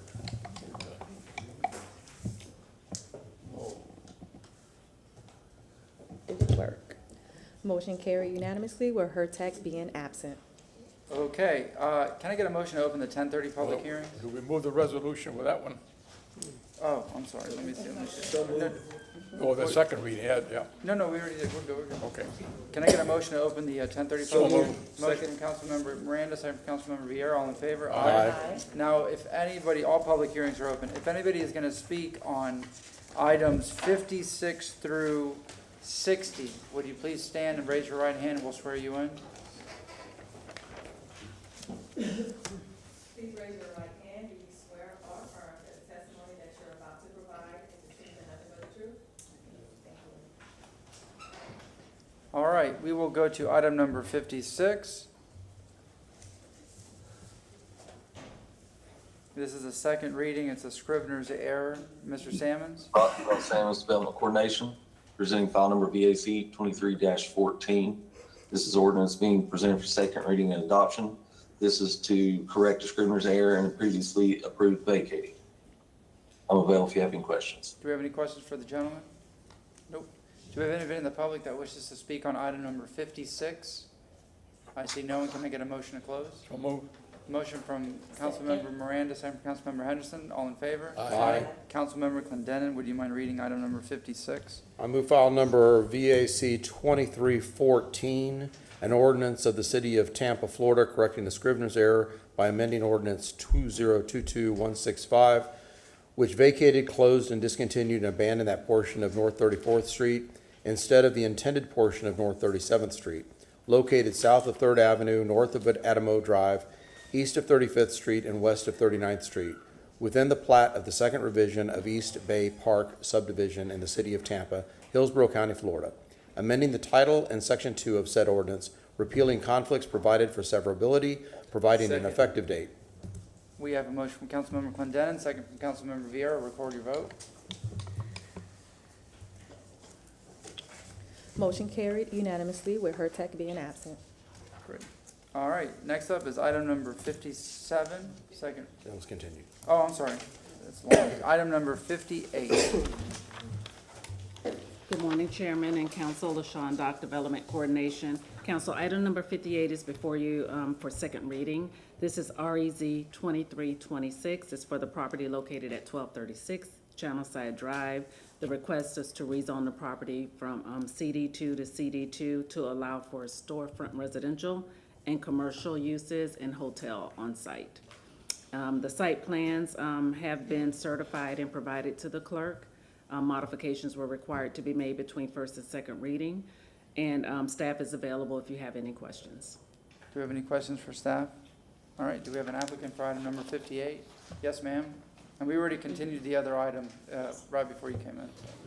Good morning, Council. Alex Shaler, 400 North Ashley Drive. This was unanimously approved back on May 11th. I think it was actually May 12th. It was so late. And we respectfully request your approval today, and I'm happy to answer any remaining questions. Any questions or comments? Nope. Do we have anybody in the public that wishes to speak on item 58? I see no one. Do we have anybody registered? Yes, sir. Councilman Carlson. Yeah, before we close, I just want to say that I was absent on that date. I'm sorry I missed the midnight. As I was watching the videos, the last thing I heard was Maniscalco asking why Lisa was still here way after midnight. So thank you all for staying up. But anyway, I wanted to say that I read the files and I watched the videos, so I'm ready to vote on this. Very good. All right. Yes, ma'am. Council, as a reminder, there is a bonus provision agreement that's also with this resolution. Yes, ma'am. We Thank will you. do the bonus after the second reading. All right. Was anybody registered? No? All right. Can I get a motion to close? So moved. Second. Motion to close from Councilmember Miranda, second from Councilmember Vieira. All in favor? Aye. Aye. Councilmember Clendenin, did I leave off with you? No. Councilmember Carlson. Allowed to read this? Yeah, you reviewed the record. Okay. So I'd like to move file number REZ 23-26, ordinance being presented for second reading adoption, ordinance rezoning property in the general vicinity of 1236 Channelside Drive in the city of Tampa, Florida, and more particularly described in section 1 from zoning district classification CD2, Channel District 2 to CD2, Channel District 2, storefront residential, commercial general uses, and hotel, providing an effective date. And should I say including the resolution? Second. No, that's second. Okay. We have a motion from Councilmember Carlson, second from Councilmember Vieira. Please record your vote.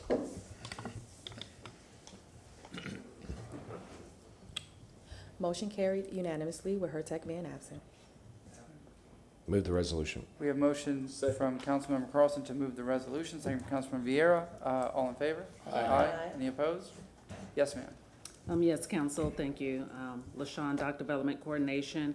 Council, item number 59 is before you for second reading. This is REZ 2333. It's for the property located at 1509 North Morgan Street. The request is to rezone the property from RM24 residential multifamily to PD plan development, and this would allow for residential, single-family, semi-detached uses on site.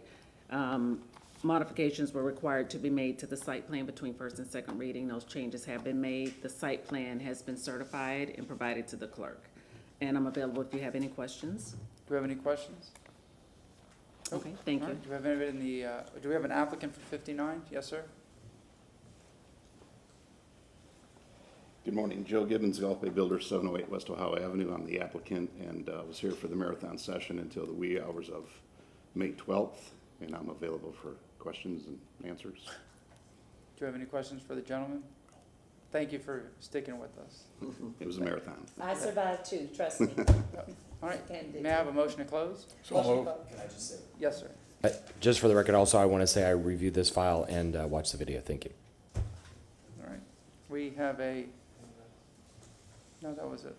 No, motion to close? I did, yeah. Yes, sir. Motion to close from Councilmember Miranda, second from Councilmember Henderson. All in favor? Aye. Councilmember Miranda, would you mind reading 59? Thank you, Mr. Chairman. Item number 59, file number REZ/23/33.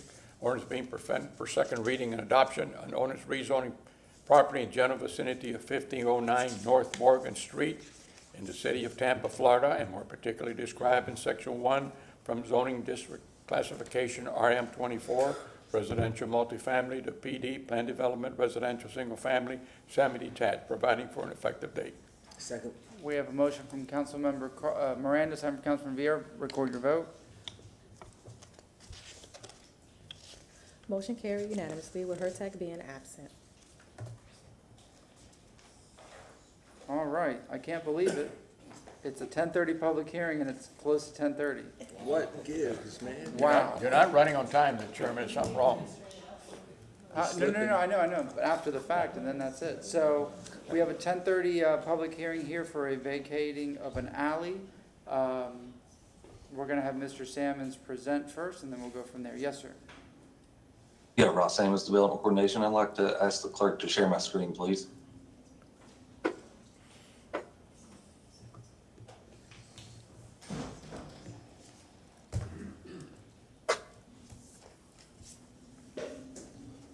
Thank you.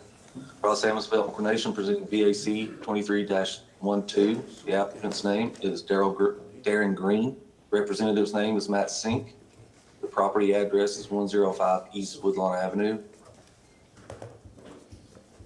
Proposed vacating request is to vacate a portion of the alleyway lying north of Emily Street, south of Woodlawn Avenue, east of Tampa Street, and west of Florida Avenue. This application was filed on March 6, 2023. The applicant owns property on the north side of the alleyway that is requested to be vacated. The applicant's reason for the application is DOT will not allow a curb cut at the Tampa Avenue and alleyway intersection, and the vagrants and illegal dumping in the alleyway area.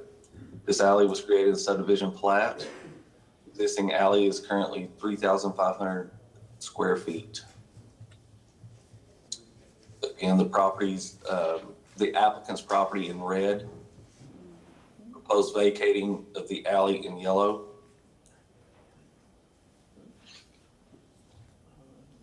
This is the proposed vacating in red and within the subdivision plat. This is an aerial or a map view of our Atlas, internal City of Tampa Atlas sheet. And again, in red is the alleyway that is requested to be vacated. The applicant's property. And an image of the alleyway looking east from Tampa Street. Staff have no objection to this vacating request. Easement reservations are required by Wastewater, Frontier, and TECO. Special conditions include natural resources. It must comply with Chapter 27 regarding tree preservation and site design for improvements placed adjacent to trees in any vacated area. That concludes my presentation. I'm available if you have any questions. Any questions for the gentleman? All right. Darren Green? Yes, sir.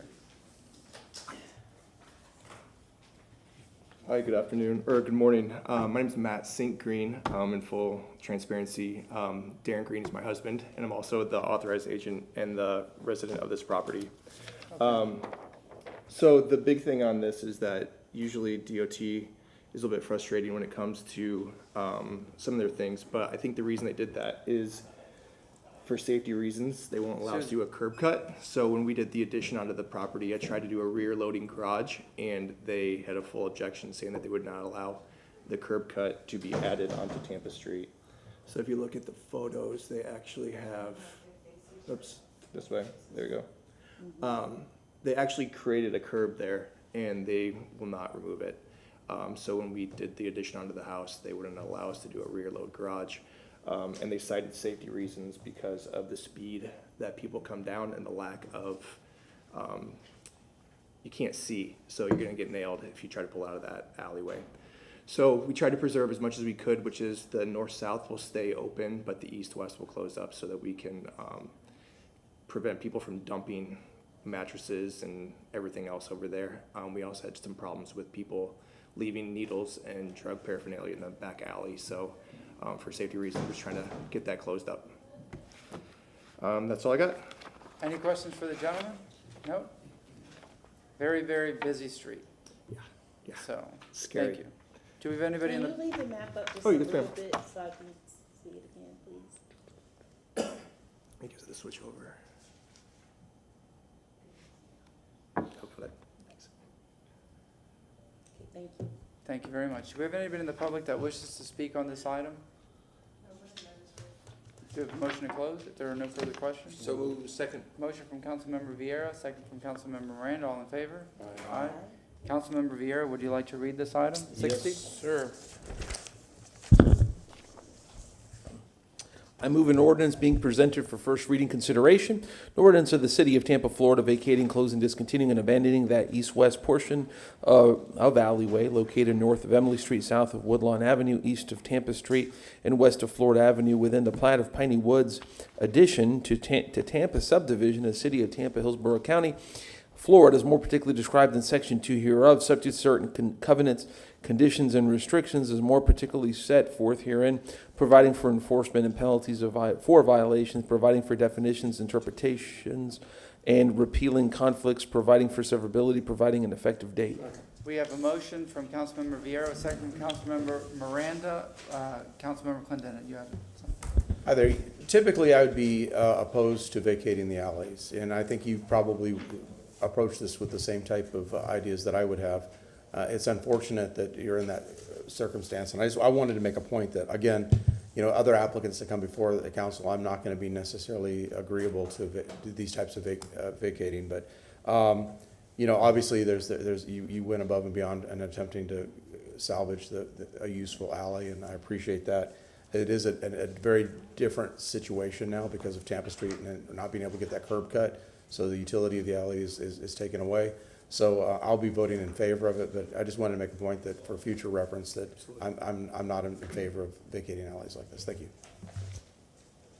All right. Yeah, I just want to go on the record and say kudos, Clendenin, you said it perfectly, being a resident of Tampa Heights and how alleyways are used. But in this instance, I'm going to, you know, grant this because you've done everything you can. So thank you.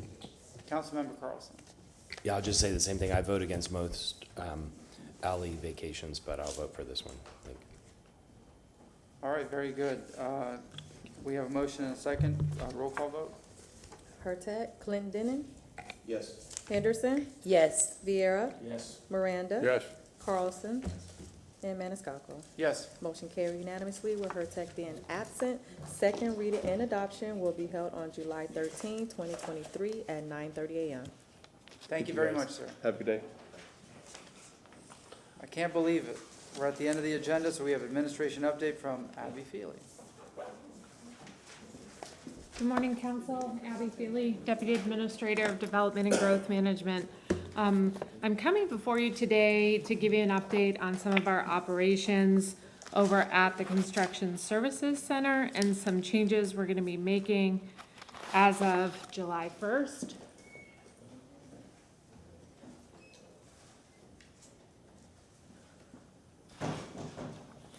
I will put this up on the Elmo. You know, in preparing for this today, I was thinking back to some of the, few months ago, some complaints and things that had come in relation to permits, how long it was taking us to process permits, or that people would submit and get no comments, and then they would submit again and get comments. And we've taken an approach to improving our process in a number of different ways. Our first was a sufficiency checklist that we instituted back in November, basically requiring certain elements of a permit to come in the door with the permit in order to stop things like that first round of comments asking for the initial materials we would need to actually complete a full permit review. So we've done that, and then this is now the second part where we're going to make some adjustments to our key performance indicators.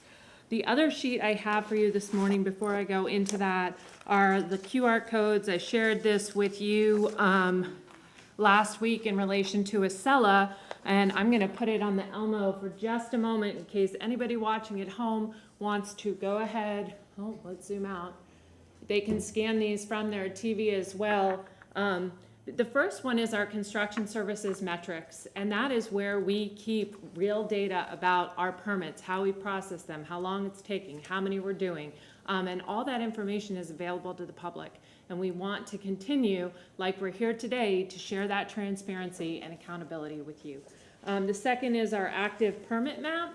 That is all of our demos and new construction, commercial and residential. That does not have any trades permits like an AC change out or a hot water change out, but it does have all the rest of our active permits. You can scan on that. And the nice thing about that I showed last week as well is you can just be where you are on your phone. You can see around you. You don't have to have an address. You pick it out on the map, click on it. When you get the information, there's a little link at the bottom that says Acela. It takes you right into Acela and it gives you all the information based on that. The last is in relation to development coordination. They have that map as well. That's all your rezoning, special uses, design exceptions, formal determinations, anything that's going on that you've either received a letter on or you've driven by that had a sign, you can see those things in just a matter of 4 clicks. So I think we're really working to provide that information in real time and at a very user-friendly level. So I have those for you as well. If you want to take a picture, share them with anyone, those are available to you. In relation to the update, I just have a few quick slides. As I provided to you, the advisory team kicked off in 2019. The report was issued. 3 major recommendations that came out of that group: ensure sufficient capacity and resources to meet our demand, increase transparency and accountability, and streamline the process. And we have been working on all of those actively, and I kudos to JC Hutchinson, our building official. He really is just tech savvy, always looking at how we can make our process better and serve our clients more efficiently. Just to show you some numbers in relation to the sufficient capacity and resources, you can see all those Acela records and tasks turn into items that our team is performing. I've broken this down through our client facilitation, which is our plan intake, the plan reviewers, and then our inspections. You'll see that from 2010 to 2022, we have had huge increases in the demand that is on our department, going from 5,000 permit intake applications to 20,000 in 10 years.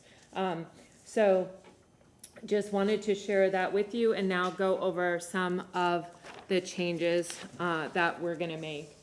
I think one of the other things working with our team is that we have seen that when there's a KPI, a turnaround of 2 days or 5 days, sometimes they'll meet the KPI, but they won't give the best quality review.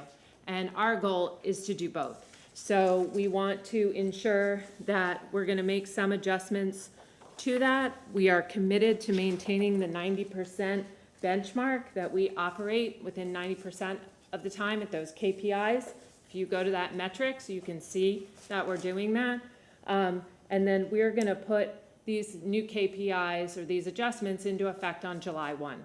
So over the next 30 days, we are going to communicate this information with our clients and our users, TBBA. We have quarterly focus groups with developers, contractors, as well as send messaging out through Acela, which when we do that, we reach about 15,000 people that are registered in the Acela system. So we will be using the next 30 days to do that communication with our effective July 1 date. Just some of the changes I just wanted to go over, and none of them are huge. Our application review right now, if you submit a permit, 48 hours or 2 business days, we're gonna move that to 3. The same thing with when we close out a permit, we're gonna ask for 1 more day to be able to do that. Our inspections, right now, we offer next day inspection. That's 500 inspections a day. Our inspectors are running about 13 to 15 inspections a day. Right now, we're pursuing accreditation for our department, and that range should be somewhere in the 9 to 11 range. So also, next day service never gives our inspectors a day off to participate in training, get certification, have a little bit more of that balance in what we're providing from a resource and recruitment and retention standpoint. So this will give us that by going to a 2-day. So if you call in your inspection on Friday, you will get it by Tuesday. Normally you would get it on Monday. So that's going to be an adjustment as well. That also allows our inspectors to spend a little bit more time, and sometimes they get called back because they failed the inspection, one thing needed to be changed, now they need to go back or spend a few more minutes, and this will give them that allowance. In terms of residential permit review, for new residential construction or a residential addition, our first round of review, we work in 10 business days. We are going to keep that. When you resubmit to us, we've been at 5 business days. We're going to move that to 7, because normally you've addressed all our first round of comments. Our goal is that you only have 2 rounds of review, and then you are issued your permit and you are on your way. For alterations or miscellaneous, the initial review, 5 days, we're going to move that to 7, and for a resubmittal from 3 to 5. So all in all, you can see if somebody came in, took us 2 days to do their intake, then 5 days for the first review, they should be getting that first set of comments in 7 business days. If they resubmit back to us, that's 5. So overall, it's about 3 weeks. By the state, we're required to process within 30 days, so we're still at roughly 21 days, so we are working hard to make sure that we are being timely. Lastly, on commercial permits, we're making some adjustments there. I think in the briefings I mentioned to you all, right now, if you come in with a public store, a 40,000 square foot store, or you come in with a 32-story high-rise, we are working under the same review period. And as you all know, those are very different types of projects. So we are instituting a new large-scale commercial review, and I listed some of those items that would be considered large-scale at the bottom of that. For our other commercial construction review, we're not making any changes there. For the large-scale, we're going to go from a 15-day first review to 21 days, and for a second submission from 10 to 15. And then alterations, and for the miscellaneous, we're not making any changes there, but minor commercial alterations would go from 10 to the 15, and then the second review from 7 to 10. As I mentioned to you, these will go into effect on July 1. We are working with T&I because all of this is automated through Acela, that all these dates and timeframes are updated, and then we will begin our messaging here in the next few days once we presented this information to you this morning. Wanted to come to you first and share that information, and we're available for any questions. Any questions at this time? Yes, ma'am. When is the accreditation? That it's like an 18-month process. So Okay. we're just starting. It got funded through the fiscal year 23 budget. So because we can't use enhancement funds for that, but we're just getting that started now. One other thing I wanted to mention, we have lined up our zoning 102. I know many of citizens came to my zoning 101 class. It was held at the River Center. Zoning 102, they've been asking for it, will be June 28th at the River Center, I believe at 6 o'clock as well, and the messaging will go out for that coming here in the next few weeks. But if anybody's out there listening, I know Ms. Pointer has asked a couple times, when's 102? It's on its way, and we'll see you at the end of June. Councilman. Yeah, thank you to you and your colleagues for doing this. This is a lot of work, and I think that what we need to do. I've said this before publicly. This area, this department, I heard a lot of complaints in the first 2 years I was on council, and I had lots of conversations with Carol, and then I've heard fewer in the last few months. So that shows that some things are working. I've also been talking to Nicole. I think I've talked to some of them about you. Every complaint I get, I've always forwarded verbally or in writing either to Carol or Nicole, and so with the idea of helping them to make things better. But the thing, I think it's great to have KPIs. The thing that I would ask, and not a motion or anything, but just ask you all, the biggest complaint I get is inspectors being arbitrary, and not so much recently as I did before about decisions being made that seem to not strictly follow a rule, or that one time an inspection would say one thing and the next time it would say something else.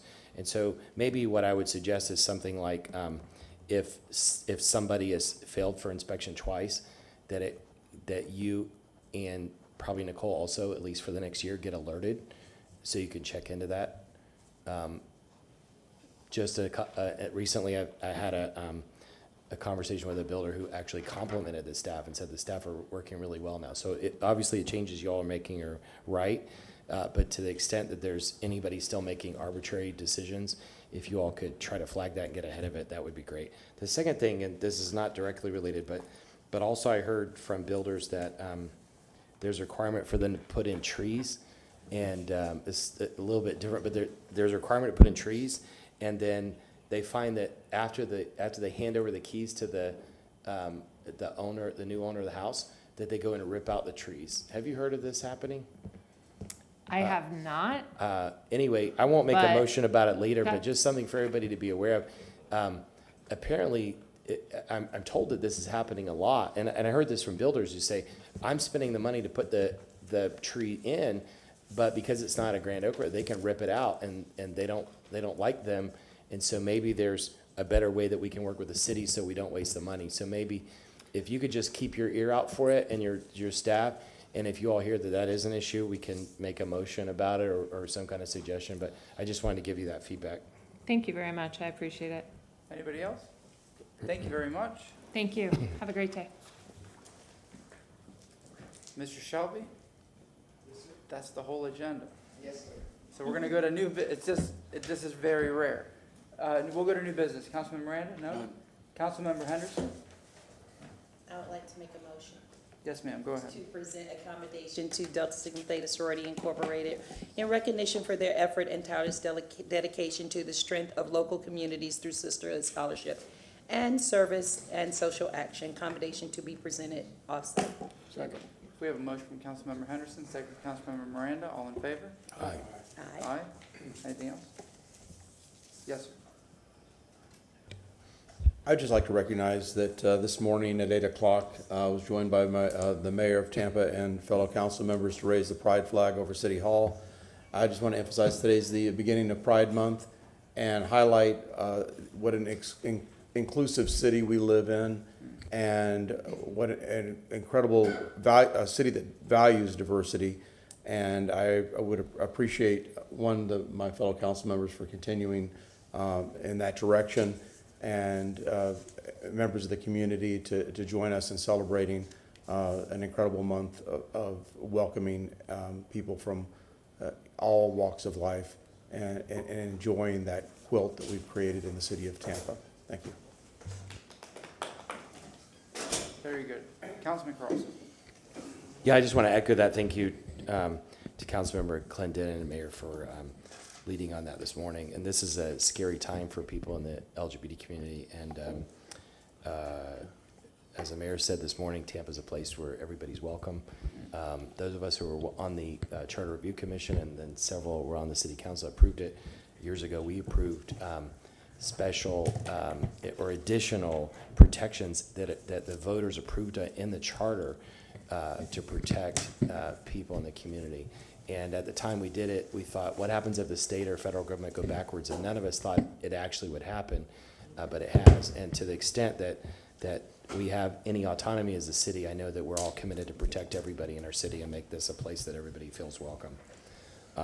Also, I'll say to my colleagues, I'm glad that we're getting done early this morning, and usually I think they've been easy on us the first few meetings, because in the last couple of years we've had like 100, 120 items. This is like 60, so I expect that there will be longer meetings coming, but it's good sometimes to get done early. Yeah, we're doing But another thing is that there's been some, this is a CRA issue, but just to mention it because I can't talk to you all privately, there's some issue about the subcommittees in the CRA, and as I remember it, staff suggested that we get rid of the subcommittees, and then they announce it to everyone. I don't remember if we voted on a CRA board or not, but there's a lot of angst about it. I was never consulted as to whether I thought it was a good idea or not. I actually think it is a good idea if it saves staff time, although some people disagree with that in the community. But I would suggest, the staff has recommended that members of the public who are in favor of subcommittees show up at public comment at our CRA retreat And what I would suggest is two things. One, that we tell folks they can meet anyway. The subcommittees can continue to meet. They're just not going to be staffed. And so anybody in the public is welcome to meet, but instead of making it a public meeting where you take notes, they can meet anyway. And we take feedback at the CRA board meeting, at the city council meeting, and at the CAC meetings. And the purpose of the CAC anyway is to get feedback from the public. So all that is filtered through the CAC. The other thing, though, is that if the community feels that there's a need to have representation in subcommittee-like activities in the city, it really should be the city, not the CRA, which is why I'm bringing this up. Because the CRA meets to talk about spending 53 or whatever $1 million a year, and smaller amounts in each district. But that's a huge apparatus and huge staff to get feedback to spend a small amount of money. If the community wants a process to give us feedback, it should be under the city, not the CRA, because that whole process leads to lots of feedback that may or may not be able to be resolved through the CRA process. So since it kind of crosses both levels, I just wanted to let you all know. I wanted to make two quick motions. One is we had an item this morning that was in Channel District, and Channel District is not in the CBD. City Council, before my time, gave staff authority to approve projects inside the Central Business District. These big projects that are in Channel District, and SPP is about to close the gap between CBD and Channel District. It's all, from a developer point of view, it's kind of one contiguous area. I recommend that we at least look at or investigate expanding the CBD to include parts of Channel District. So I'd like to make a motion to ask city staff to report on September 7th as to the possibility of expanding the CBD's eastern boundary to Channel Side Drive. When did you want this, September? September 7th. Okay. We have a motion from Councilmember Carlson. Do we have a second? Oh, second. We have a second from Councilmember Vieira. All in favor? Aye. Any opposed? Thank you. And again, that's just, for anybody watching, that's just to have them come back and talk about the possibility. So if anybody in the community is for or against it, they have a chance to talk. And wait, before you go to the next motion, Elise Drongo wanted to address the CAC comment. Yes, sir. Good morning, Mr. Chair and members of City Council. Thank you. For the record, Deputy Administrator for Economic Opportunity, Elise Stromgo.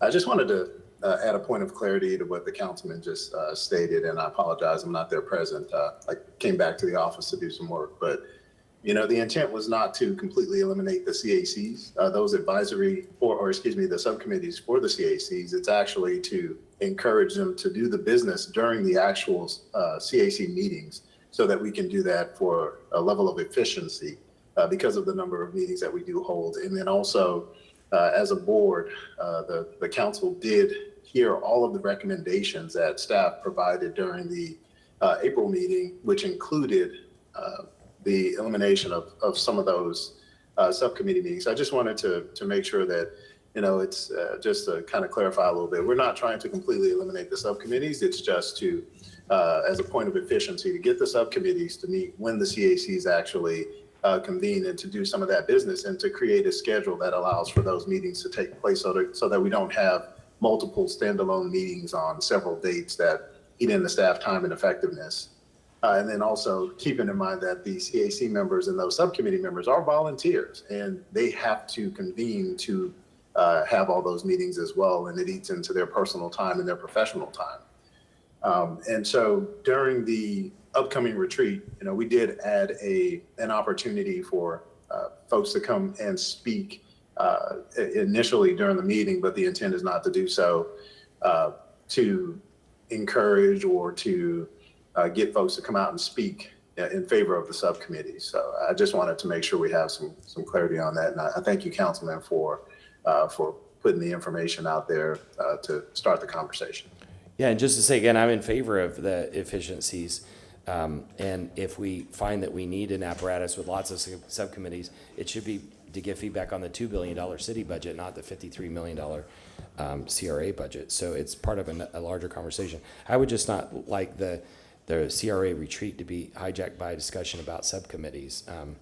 And I would encourage folks who are in favor of them to think about other alternatives and come talk to us about it. So another motion, I'd like to, I've heard complaints about helicopters, some in South Tampa, but a lot in East Tampa. And I've been shown some spaghetti models of regularly helicopters are circling around East Tampa, and it keeps people awake at night. I don't know if you all have heard this feedback, but I'd like to make a motion to ask TPD to report on August 3rd as to the use of helicopters at night, in particular in East Tampa. Not for or against it, just want them to report to us about why they're used and when, so we can answer the public about it. We have a motion from Councilmember Carlson. Do we have a second? I'll second for vote, that's fine. Very good motion, because I've received quite a few complaints too.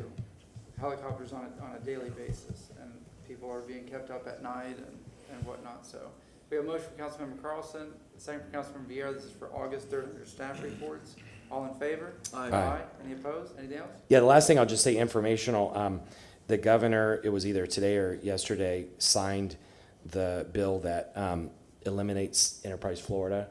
Enterprise Florida is the public-private partnership that was set up to do economic development in the state of Florida. And it's been controversial for a long time. What he's doing is he's moving those resources back into the state. I think the most effective the Department of Commerce ever was 20, 30 years ago, when it was all state staff. That way there's no conflicts of interest that are influenced by investors, and there's no exclusion of small to medium-sized companies because only the large companies participate. So the point is that the public-private partnership for economic development doesn't really work, and the idea is they're taking it in-house. If there are chambers of commerce and EDCs around the state that are controlled by business, and they give feedback to governor and the legislature, and they will to the Department of Commerce. But the public-private partnership model, what it does is it drags, using public dollars, it drags economic development in a direction that's not effective for communities. And I say this because for the third time, I'm going to advocate in the next couple months that we reduce the amount that we're spending with the Tampa EDC. The model of the EDC does not work. I proved that several times in their reporting. We've had it, for example, they take credit for bringing Pfizer. Adam Hardin came before us and said, no, he recruited Pfizer. And so there's going to be a lot of lobbying the next couple months where they're going to ask you to go on tours. And because I criticized the lack of effectiveness in East Tampa, they're trying to create this whole new partnership, which many in East Tampa are against. And the problem is we need effective economic development. And the way we get effective economic development is to have it controlled by someone like Nicole inside the city. And we spend about $550,000 a year with the EDC. They have a budget of about $4 million a year. Our $550,000 is a small part of that, although we're the biggest investor. They don't treat city council very well. They ignore us. They don't communicate with us very well. It is not an organization that's effective if you really dig into the numbers. And if you ask questions about the numbers, and for the new colleagues, I can go back and talk about this when we come back again. But I've had interns go in and look at the numbers and found out that they were millions of dollars off because of what they put in. What we need is really good economic development that's not biased by big business, that is focused on really adding to this community. And the economic numbers of this community are not good. And EDC just hit about 12 years in business. And during the time that they've been in business, our economic numbers have gone down. And so if a model's not working, let's fix it. It's not a political issue where some business people can come lobby us. I know most of them. It is about how do we create a model that works for our community. And so I ask you to look at why, whether you agree with the governor or not, the model of Enterprise Florida did not work for the state of Florida. The model for the EDC in Tampa does not work. In St. Pete, I helped create the EDC. The EDC there focused on bringing small to medium-sized businesses. It's been with 2 employees, it's been a lot more effective than the EDC in Tampa. The equity numbers are a lot better in St. Pete. And the city of St. Pete is a member of the EDC, but they're not the major funder of it. It is a separate entity, and they held economic development time. That's why they're kicking our butts all over the place on economic development.